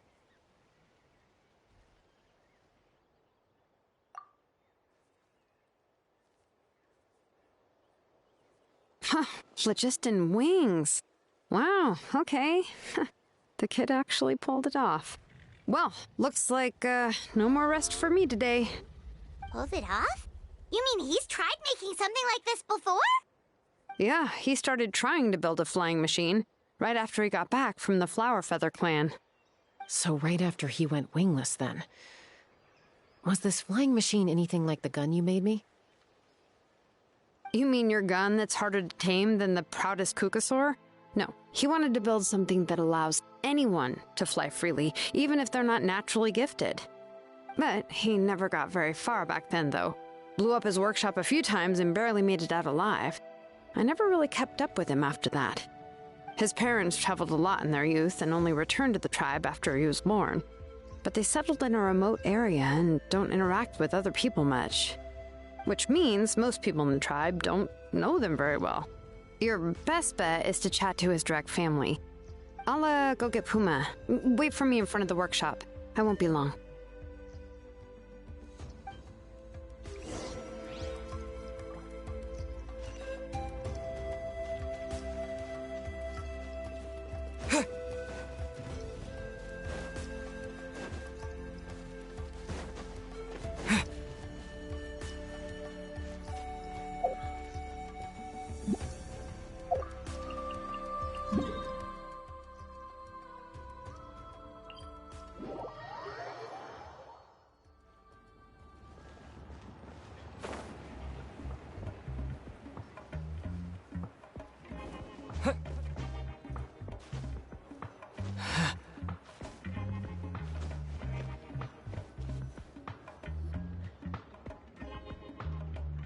I'm back. Allow me to introduce T'Pol's mother, Puma. Hello, we're... Oh, save the pleasantries. I don't want to spend any longer talking about that boy than I have to. Huh? I disowned him long ago. He is no child of mine. All he cared about was his pipe dream of reaching the sky. Oh, we tried to talk sense into him, but he was obsessed. And then, when he left us, he spouted some nonsense about building a workshop in the sky to avoid the constant criticism of us ground dwellers. He left his notebook behind. Whatever questions you have, you can look for them in there. I am done talking about him. He's no son of mine. He never called me Mom anyhow.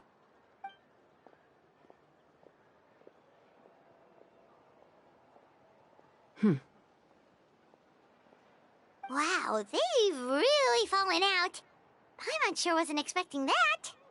Her husband, T'Pol's father, he passed away recently, and T'Pol didn't even bother to show his face at the funeral. If you ask me, that was probably the final straw for Puma. I'll go keep her company. If there's anything else you need, just come and find me. Thank you. Okay, so this notebook is the only lead we've got now, right? What's in there?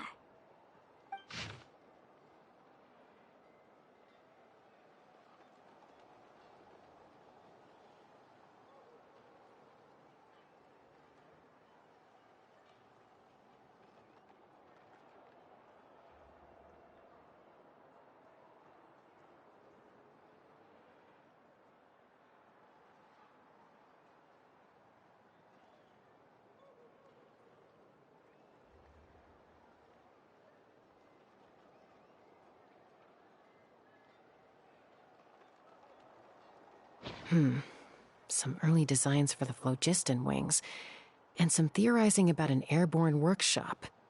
Ochkanatlan, the Cinder City. Looks like that's where he got his technological inspiration from. So, was he serious about the workshop in the sky? But that's such a big project for one person. Do we think he actually pulled it off?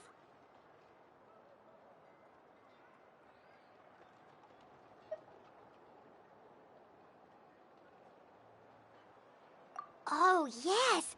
The one from the trial arena that was super high up! That balloon has been there for a while, and everyone's been wondering how it got up there, but what if that's the wrong question? What if it started off even higher up, above the clouds and out of view, and it only descended to its current height due to some kind of malfunction? Part of T'Pol's workshop? Seems likely. If T'Pol's base had been hiding above the clouds this whole time, that would definitely explain why Isidore couldn't find it. I totally called it! But how do we get up there? Chaska, can you even fly that high? By myself? Possibly. But with a passenger, no chance. I doubt even phlogiston wings could take you up that high. At least, not without that relic T'Pol mentioned in his notebook. Yeah, and he's probably holding on to it. We'll have to find another way. Nope. That's way beyond Paimon's altitude. Also, would you really expect Paimon to go up there and take on T'Pol all by herself? Let's not worry. Just because we can't think of a solution doesn't mean no one else can. I'm not the only flying expert in my tribe, you know. Oh, good point. We should go ask Elder Oppa. And Mutoda. He was quite the flying ace back in the day, too. Let's head back and see what they suggest.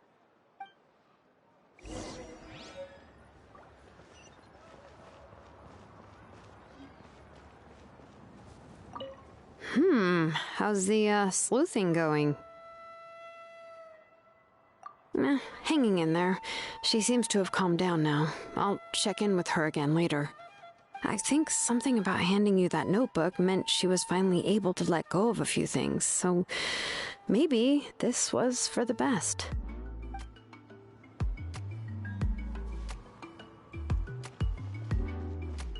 I want to grow up faster.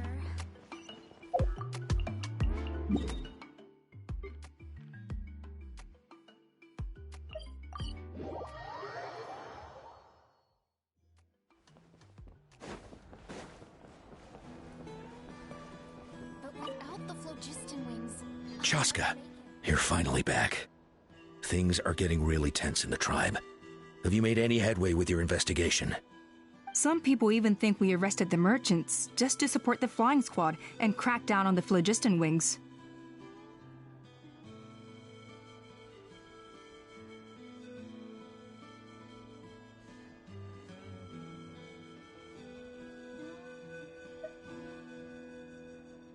We found some promising leads, but there's a major obstacle standing between us and the irrefutable evidence we need. A relic from the Cinder City? So Och Khan's still managing to sow discord, even after all these years. An airborne workshop and a hot air balloon above the trial arena. And that's where you're trying to get to now? Neither phlogiston wings nor a Kukusaur can take you that high up. Do you really think that's where T'Pol is hiding? You know what? There might just be a way. Really? Do you still remember those spouts in the arena? When they were all blocked, the gaseous phlogiston was trapped and unable to flow. But now, it's flowing freely. If we were to block them up again... You mean all of them except the one at the very top of the arena? To build up the pressure there? Precisely. With all the gaseous phlogiston flowing through one spout, it would create a high-pressure wind current. And then we just ride it up into the sky! Yes, it has its risks, but with Chaska's abilities, I think she could manage it. It's an extremely risky approach, but I agree that it's feasible. If you want to give it a try, check with Inkanak at the trial grounds. She can explain how to block the spouts. Chaska, if anyone has a hope of seizing this evidence from the high heavens, it is you.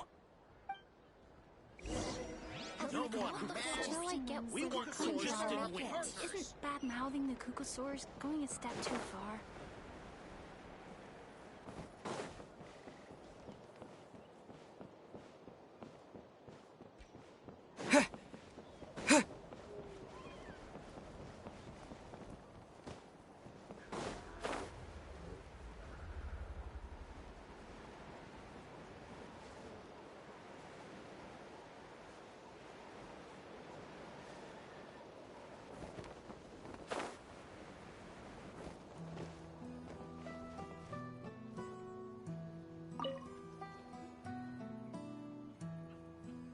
Goodness me, that is a very bold idea.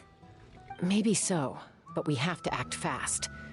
What's the quickest way for us to block off the spouts? From a technical perspective, I'd have to advise taking some measurements and carefully planning this out first. But I'm guessing that's not what you want to hear.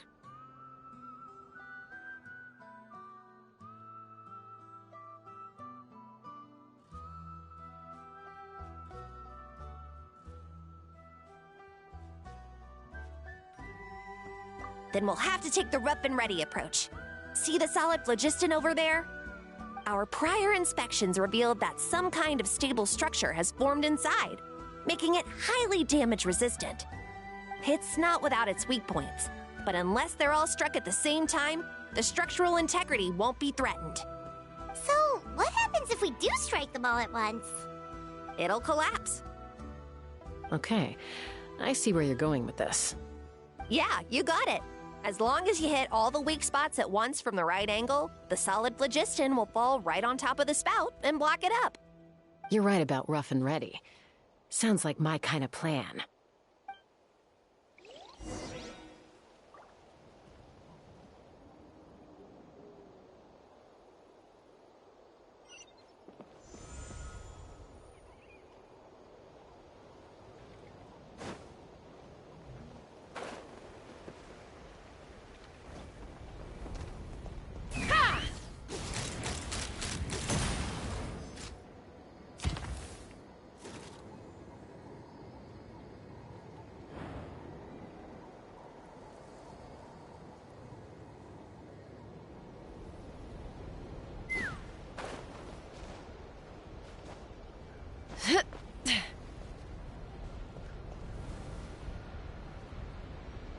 Take me up!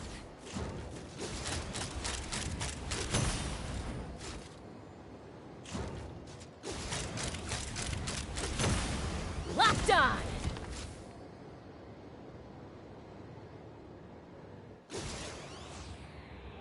Look! There's a chunk of solid phlogiston right over that spout!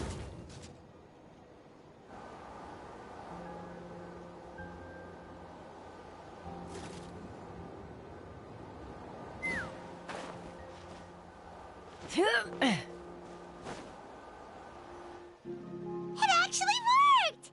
But wait, how are Paimon and the Traveler supposed to get up there? Koya can give you a lift. She's actually been following us this whole time.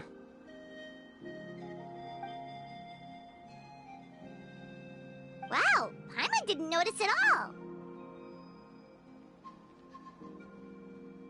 Well, probably because she didn't want to get too close to humans. Or maybe just me. But right now, we need her power.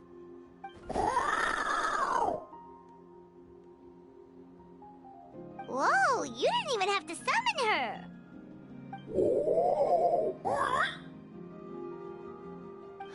Yes, up there. That's probably where Chime is. All right, let's go have a little talk with this T'Pol.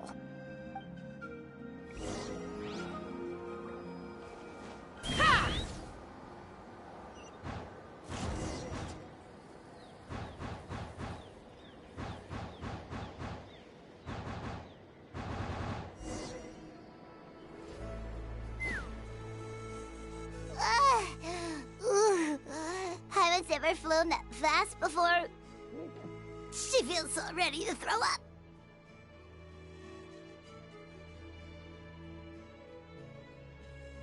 Aha. Just as I thought. It might look like a regular hot air balloon from the outside, but up close, it's clearly been heavily remodeled. And sure enough, it only descended below the cloud line because the custom-built machinery malfunctioned. I should be able to figure it out with T'Pol's notebook. Thankfully, I know a little DIY from fixing up my guns when they're having issues. That should just about do it. Now all it needs is a nice hard kick. Maybe that works on your guns, but, huh? We're really moving!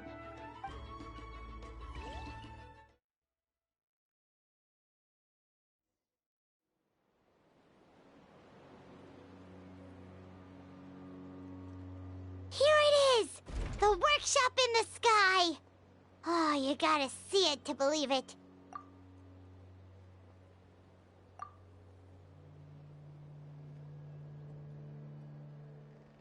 Makes you wonder why T'Pol even bothers with phlogiston wings when he has tech like this.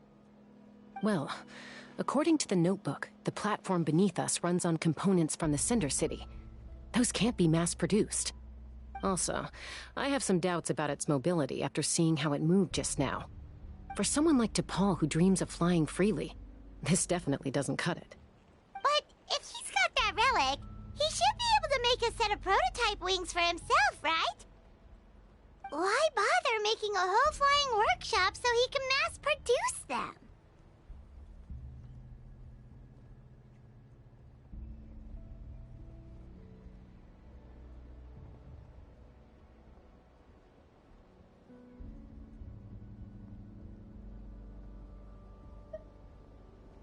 But this doesn't add up. If he's already achieved the power of flight, then he must have bigger dreams we don't know about. But what? With any luck, we'll find the answers in his workshop.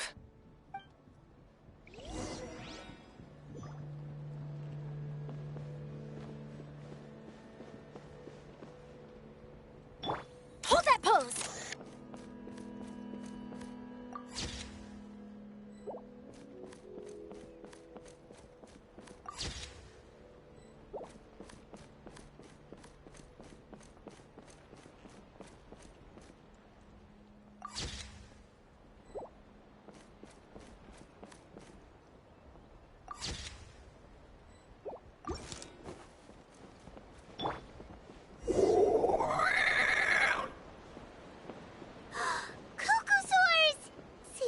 Merchants were right. T'Pol's using them for his own ends. I'll bet that mechanism on top of the cage opens the door.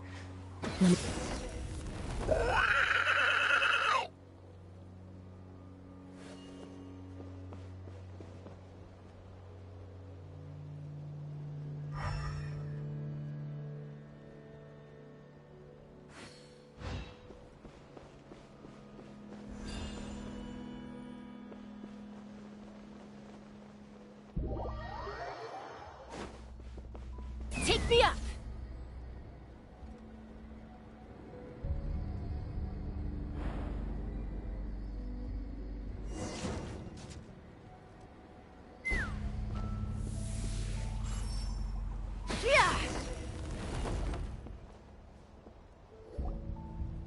Why won't it fly away like the others? Is it... She's still breathing, but barely. By the looks of it, T'Pol was using these cages to extract phlogiston from the Kukasaurs. Once a Kukasaur is drained of phlogiston, it becomes too weak to move. We'll have to come back for these ones after dealing with T'Pol.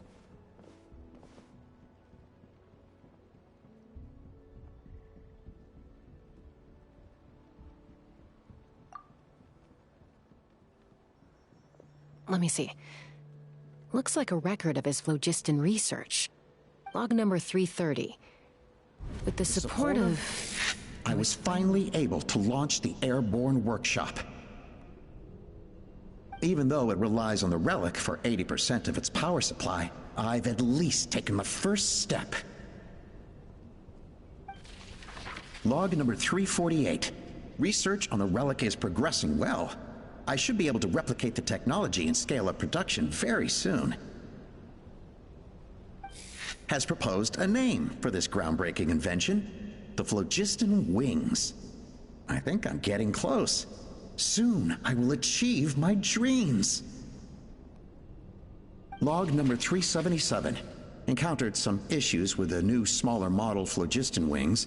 The gaseous phlogiston showed some volatility during the refinement process. Thinks we should proceed at a more cautious pace with the refinement experiments.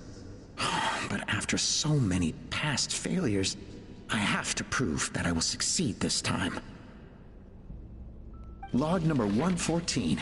Ran an experiment using Kukasaurs to refine gaseous phlogiston. It was a success. Log number 117. I've started recruiting merchants and hunters to capture wild Kukasaurs. Log number 121.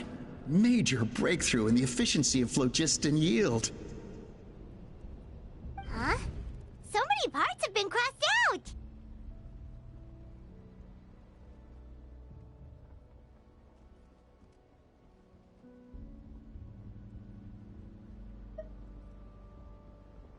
Yeah, probably the contact he alluded to in his other notebook. Guess he has a benefactor.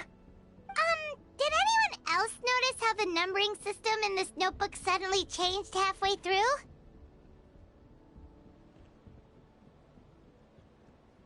We haven't got time for textual analysis, I'm afraid. Grab the notebook and let's press on.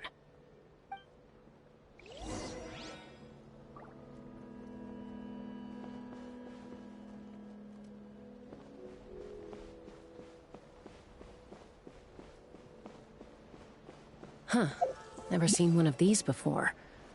Looks like this was built with the Cinder City components, too. You're not thinking of giving it a nice hard kick, are you?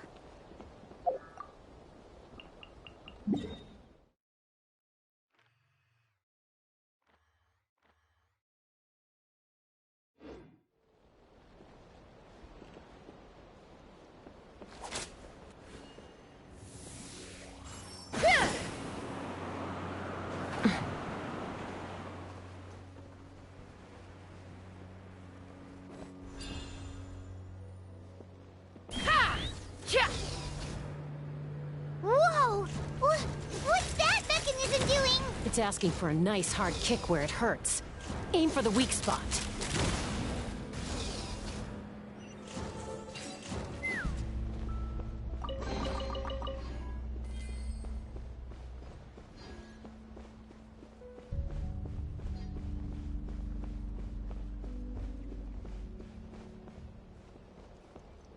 What are they doing here? It's T'Pol's henchman.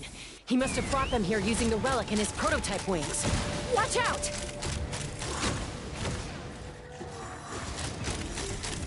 Locked on! Bullseye! Locked on!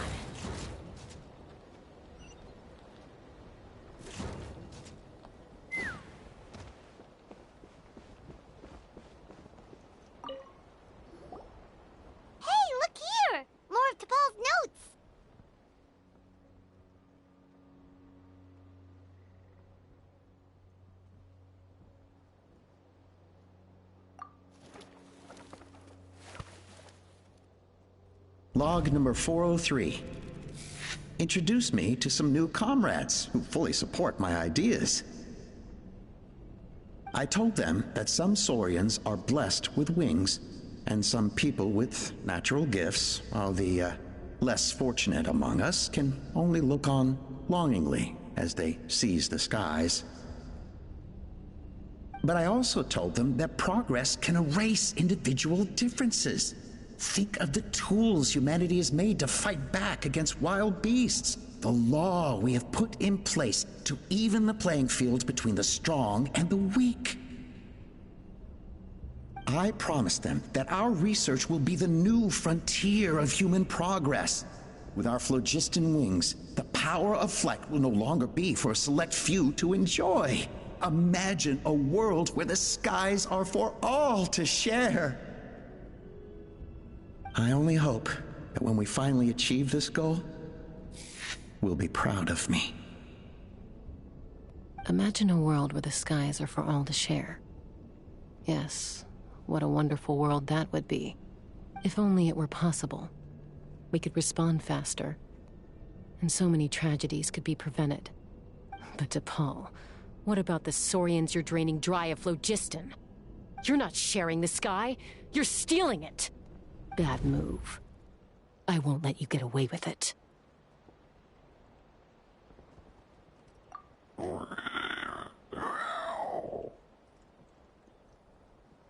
I'm fine. Let's keep moving. I don't think we'll find anything else here.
Kukasaurs we could, right? Oh, that's a huge win already! Go us!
Looks like we've reached the center of the workshop.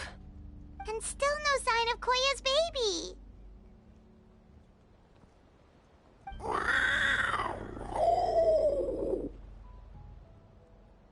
Let's search this area for now. If we still can't find Chime, we'll double back.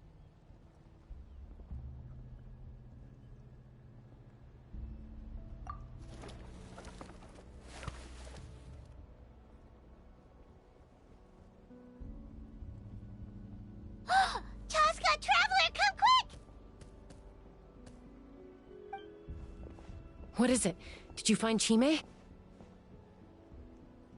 yet, but look! It's another one of T'Pol's notebooks!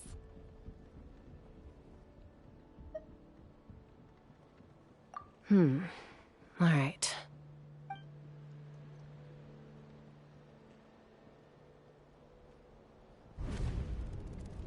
Log number 428. We decided to restart the experiments on phlogiston refinement, but without telling. This is the final obstacle to the success of the Phlogiston Wings project. We cannot fall at the last hurdle. Log number 436. Earlier today, suggested using cucosaurs as an intermediary to extract refined phlogiston. It's certainly feasible, but... Anyway, as long as our secret experiment succeeds, I'm sure won't bring it up again. Log number 443. We will conduct the experiment tomorrow. But birthday is coming up, so hopefully we'll have a birthday surprise for her. Log number 444. Huh? Why is this log empty? I guess whoever wrote down the log number was prevented from recording the results.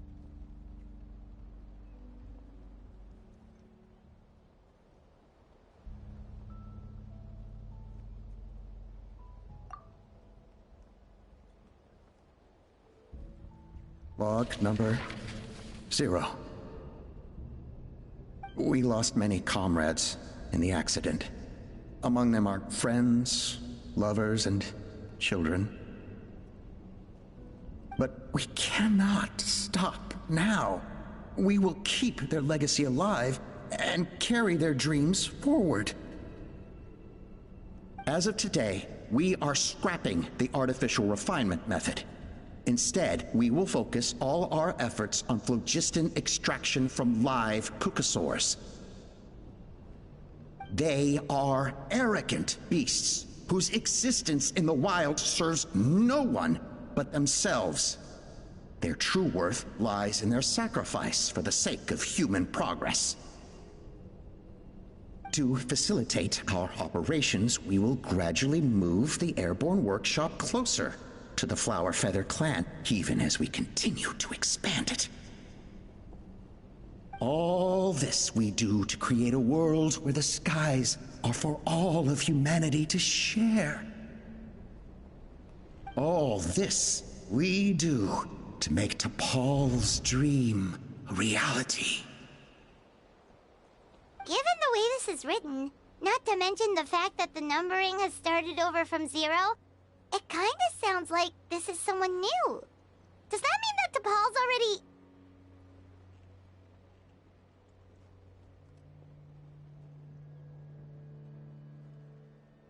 There's also a letter tucked in the end of the notebook.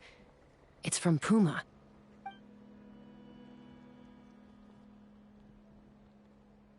T'Pol, I don't know where you are right now, so I don't know how to reach you. My best bet is to send this letter to the Blumenfeder-Klan. Your father is gravely ill. Oh, I know we've had our differences in the past, but he is still your father. Won't you come and visit him? Please. I know you never liked him and cared even less for me. All you ever yearned for is the sky. And your birth mother. But we'll still be waiting here for you if you do come back. This may be the last chance you'll get to see your father. So Puma's not T'Pol's real mom? Huh. Well, she did say he never called her mom, but I'm gonna assume she was just venting. We know that T'Pol's father passed away quite recently, and this letter looks recent. By contrast, the writing in this notebook is old and faded. It looks like the real reason T'Pol didn't attend his father's funeral is because he'd long since passed away himself.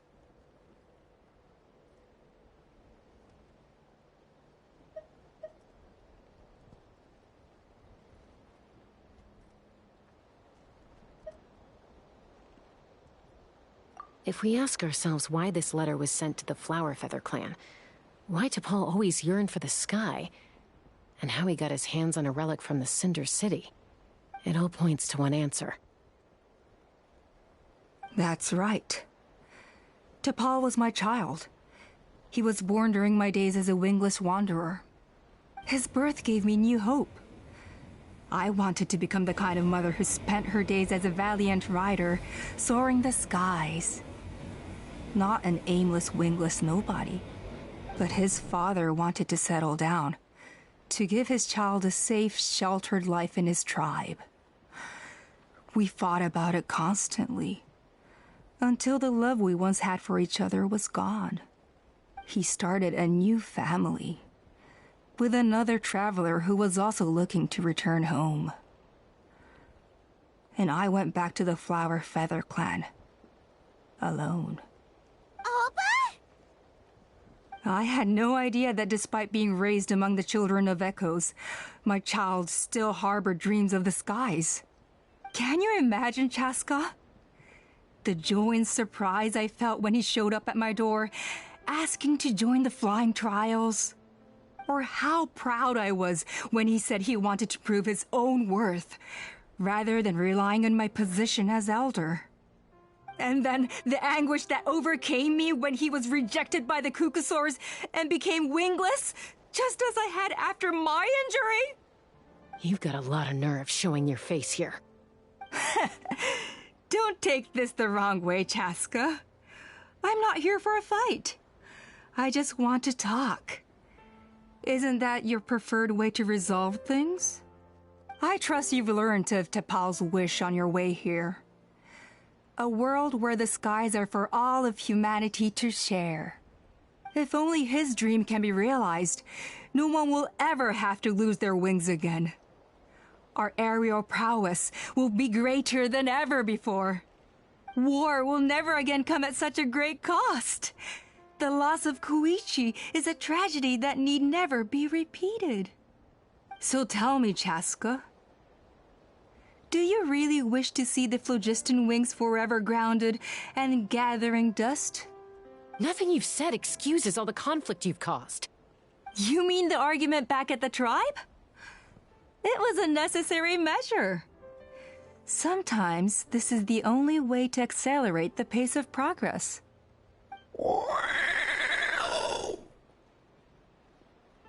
Is a mother harming her children when she coaxes them into swallowing a bitter pill? Of course not. It is a brief moment of suffering for the greater good, and the child would come to understand this in due course. The phlogiston wings are that bitter pill. We will never progress as a tribe if we cling to the scraps the Kukusaurs offer us. Once the people have embraced the phlogiston wings, they will never look back. Even if they learn how the refined phlogiston is sourced. They will convince themselves that the sacrifice of a few Kukusaurs is a small price to pay for our dominion over the skies. But this I had not anticipated.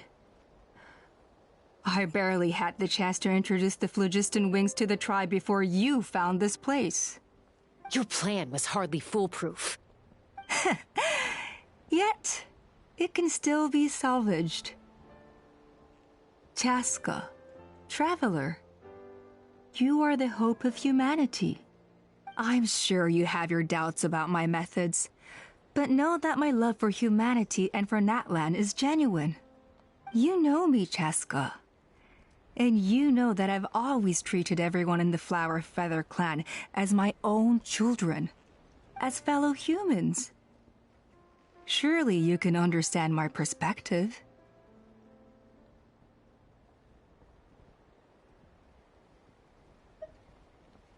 Oppa, Natlan doesn't belong to humans alone. And truthfully, neither do I.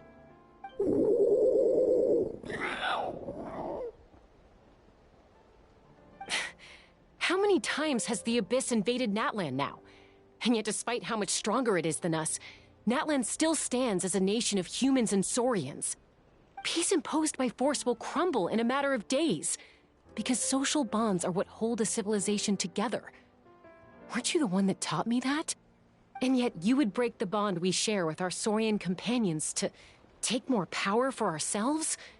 That's as stupid as hacking your own arm off to use it as a club. They are wild beasts, driven purely by instinct. How could they possibly understand human social bonds? How did someone like her ever become a writer?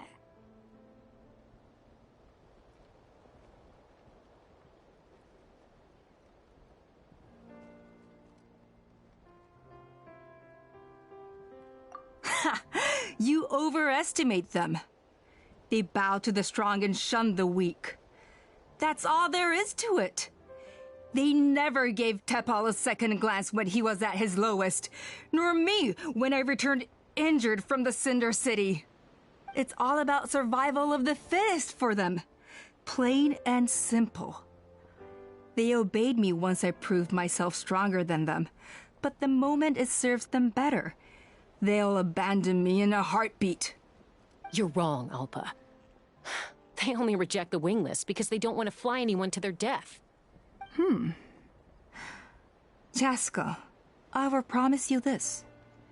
Only the unruliest wild cucosaurs will be used for phlogiston extraction. The ones who have nothing else to offer to humanity. Well, that's too bad. Because I know a few unruly wild cucosaurs who don't think that idea is gonna fly. Namely my mom, my sister, and me. And the others?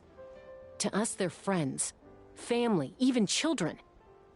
So if you want to put any of them in one of your cages, you're gonna have to go through us. Is that right? I knew you might be difficult to convince. Maybe this will change your mind.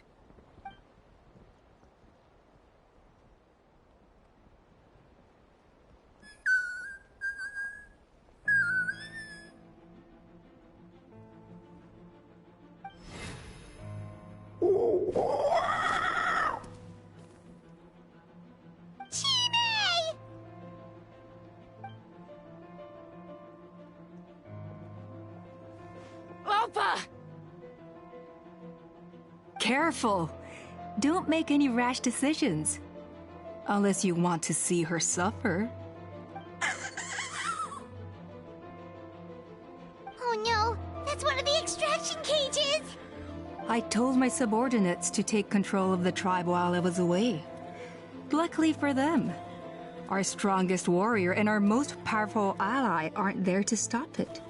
Take control? What are you planning to do with Mutota and his supporters? Merely accelerate their inevitable downfall. They cannot stand in the way of progress forever.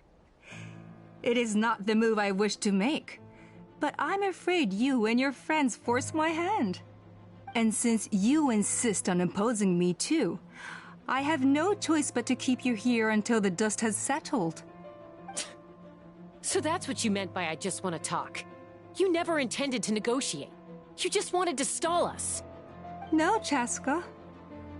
I genuinely hoped I could win you over. You are the strongest warriors we have. Put down your weapons, and I promise you that no harm will come to this young Saurian. I just need you to stay here for the next couple of weeks or so, while my people consolidate their power. Then, I will give her back to you, and you'll be free to leave.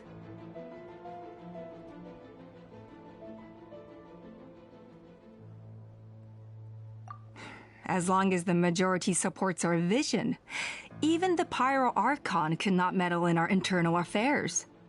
Your vision is deranged, and the Flower Feather Clan will never support it. You sure about that? Then wait here and see. Time will tell. What do we do? Even if the whole tribe fights back, Mutota's in grave danger! Stop delaying the inevitable! Drop your weapons and get into the cages, now! She's still holding Chime hostage. Is there really no other way?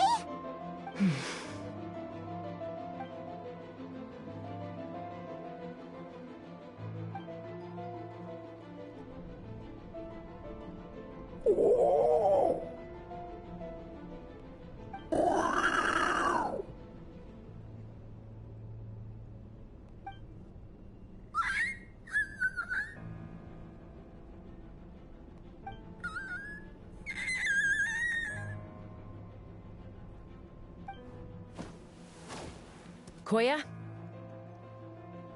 Huh? What are you yapping about? Stand down. Drop your weapons, now! This instant! Ah! Ah! No! The relic!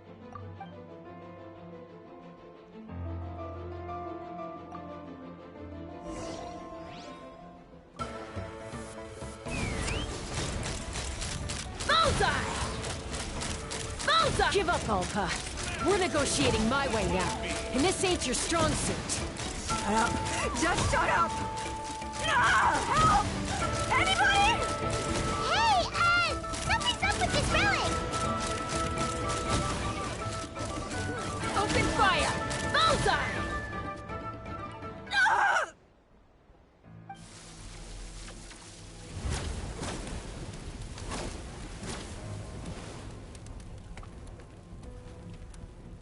No! What is she doing? She'll bring us all down with her! But why? We stabilized the relic! Maybe it got damaged in the fight. If we don't think of something fast, this whole workshop is gonna fall apart. No. They're directly beneath us. My beloved tribe!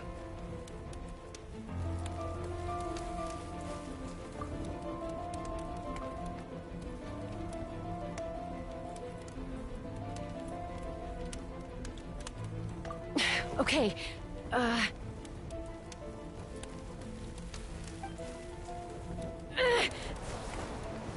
it's too powerful.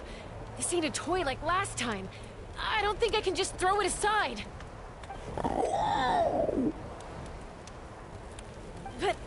But we need to get it far away before it explodes. Then the tribe will be safe, and so will this workshop. Koya, remember when we were kids? Come on, let's take this thing high up into the sky.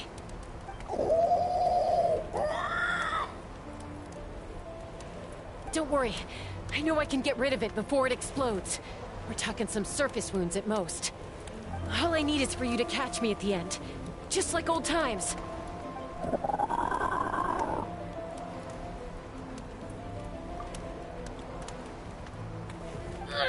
I can't hold it back anymore. We have to go. Don't be insane! Alpa! What are you... You're a fool, Chaska! Why would you choose such a risky solution? We cannot entrust the safety of our tribe to this wild Saurian! I'm the fool. You really think you can stand a better chance than me? Sure, it may be asking too much for an ex-wingless to escape the blast radius in time. But I can fly it a safe distance away, even if it's the last thing I do.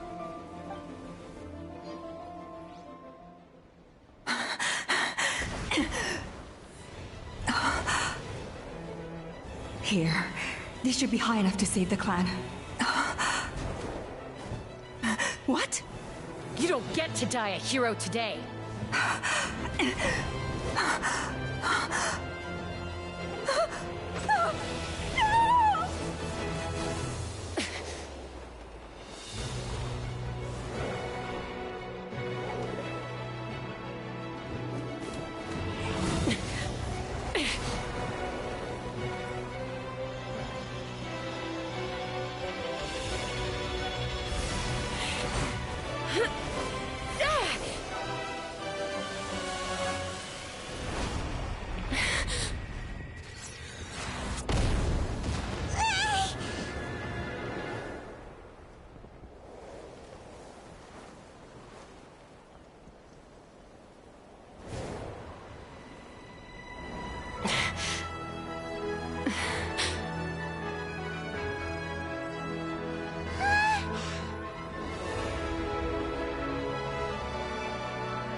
Koya, are you hurt? Let me take a look at you. What do you mean, I'm fine? Didn't I tell you to catch me on your back? Why did you try to shield me from the blast?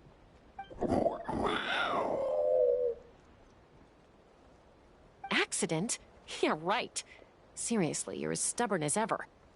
Chaska! Koya! How are things looking here?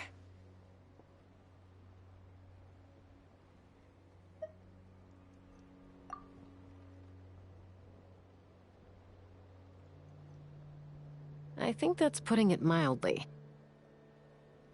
I owe you one. Again.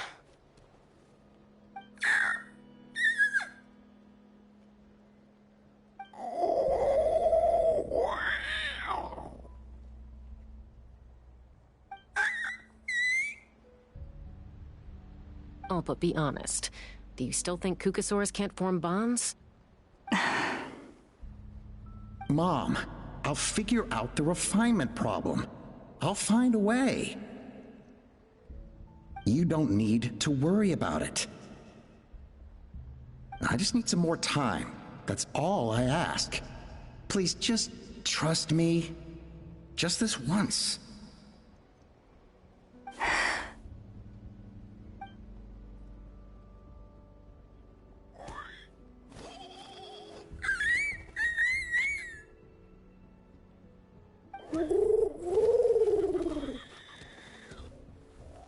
The Blumenfeder-Klan yield to the strong. And it's up to the winners to define what strength means. So it looks like it's my turn to yield.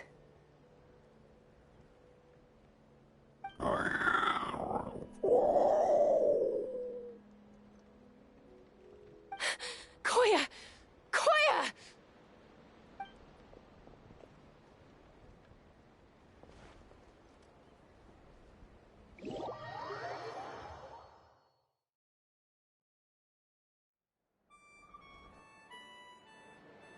So, you're absolutely sure it's not because of the explosion? Yes, for the 10,000th time, I'm sure. The blast barely touched her. The reason she fainted was old injuries playing up, compounded by overexertion in recent days. The moment she finally relaxed, all the built-up stress finally caught up with her. And no wonder. Honestly, she's just like you. Anyway, now you know how we feel when you go off risking life and limb. Your mother and I would both appreciate it if you lived less dangerously. You know she wrote to me from the Masters of the Night Wind, just to scold me for not doing enough to keep an eye on you. If she wasn't so busy with work, you can bet she'd come back here and chew us both out in person. I'll find an opportunity to apologize to her. I promise. You'd better. No more avoiding us, okay? And don't get me started on all the checkups you've missed. Got it. Got it. Huh? Koya? You're awake. I'll go let everyone know. Hey, but we're not done talking.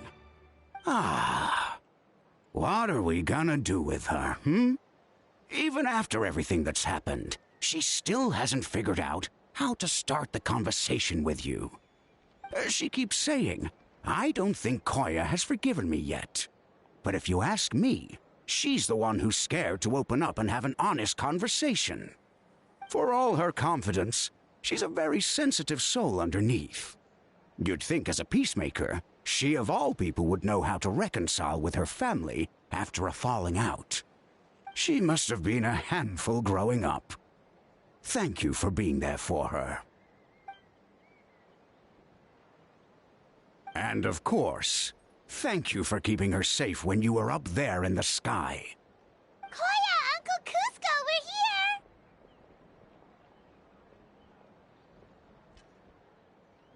Ha! I was just telling her that she's not to go chasing danger with Chaska ever again. Cusco, I understand how you must feel. But it's all thanks to Koya and Chaska's efforts that the airborne workshop didn't come crashing down on our heads. Oh, Paimon almost forgot to ask. They didn't hurt you while we were gone, did they? Thankfully, when her co-conspirators tried to arrest me, I was out coaching Koyer and Junan. The two of them were a huge help. They took care of things while I went around rallying the resistance. So, in the end, Alpa's would-be revolt didn't really get off the ground. And as it turns out, not all of the wingless want to see our dear Saurian friends replaced with phlogiston-powered gizmos. I'm so sorry you got mixed up in this, by the way. We should have caught on to Alpa's scheme sooner. We could have saved so many Kukasaurs from getting hurt. Most of the airborne workshop has now been dismantled. We've just left one small, harmless part intact, and repurposed it as a jail for Alpa and her cronies. Let's see how they like being locked up in a sky prison!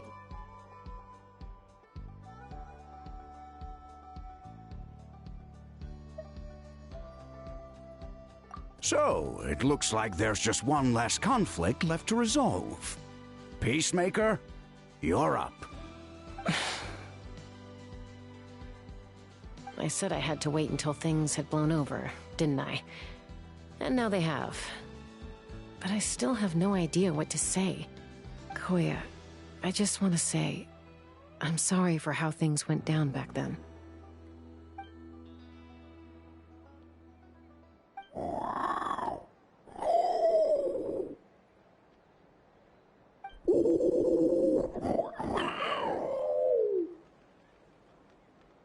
Huh? Does this mean you're not mad at me anymore? There's that family likeness coming through again.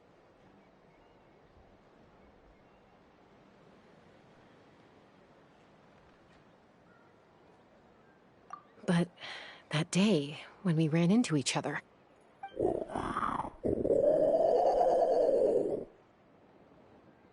Huh? So then, when did you finally make your peace with it?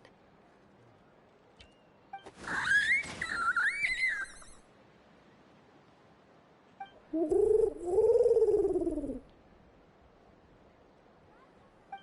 it's Chime and Chimpu! They're here too!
Say cheese!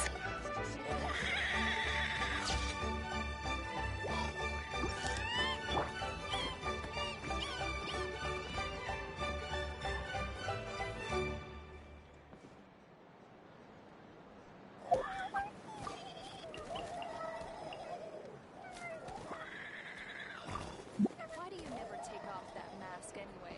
You got a huge scar or something?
Midnight Phantasmagoria! Eyes on me! Swirl, Mark 2. Yeah. Rain Cutter! Absorption test.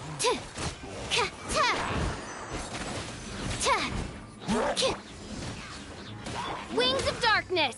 Come, Sever Night! Rain outlines your... Stand clear. Animal hypostasis emulation. Power that ended hot! Let me weave you.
Go! You're free now!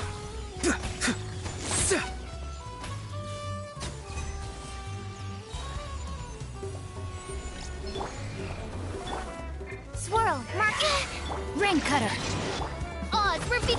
Farewell!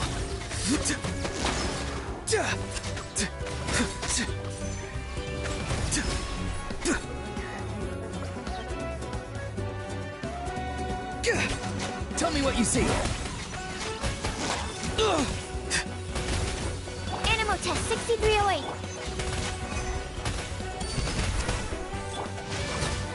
No, my sword! Midnight Phantasmagoria! Animal hypostasis. Witness the power. Time to say hello.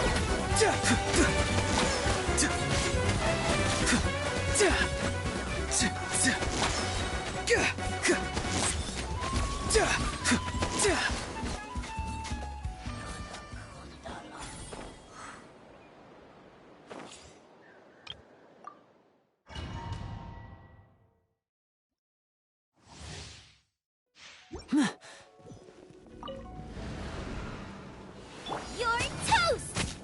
Dissipate! Everybody stand back! And voila!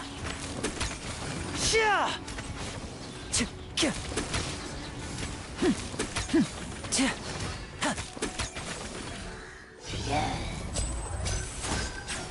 Stand with me! Booba, get them! Teamwork is dreamwork! Step right up!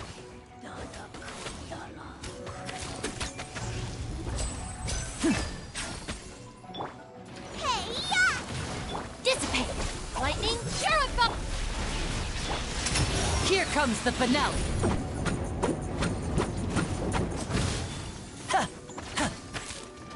And voila! Out of the frying pan! Everybody stand back!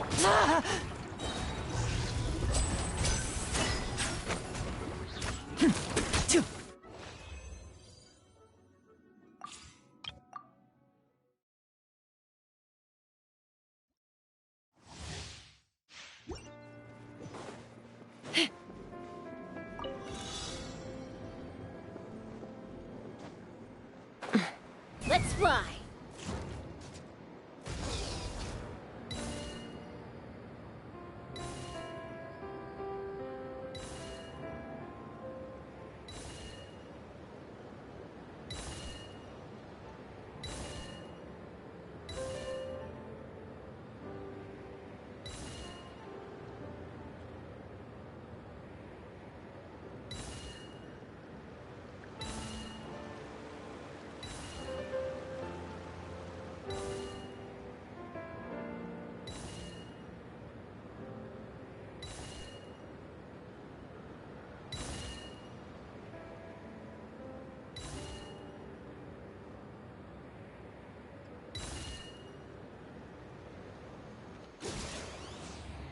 Open fire!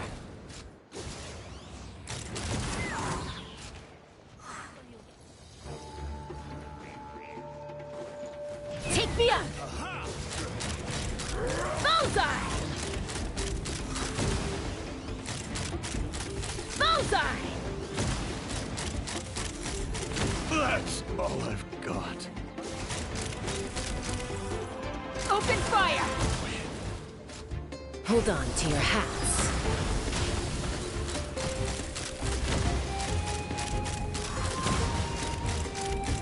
Locked on! Shadow Raven, let night fall! Sayonara, you're toast!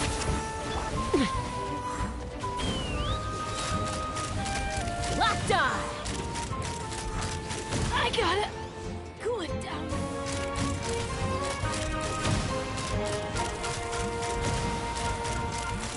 Open fire!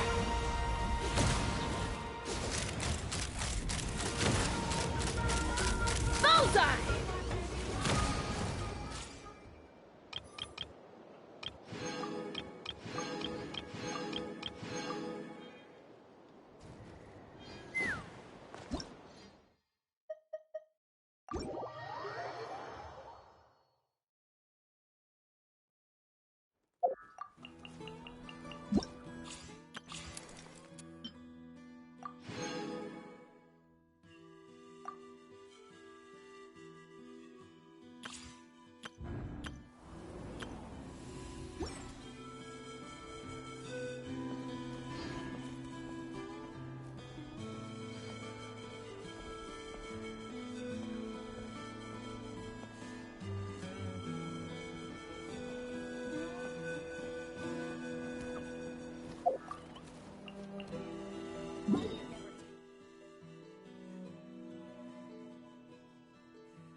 Ad Astra Abyssal.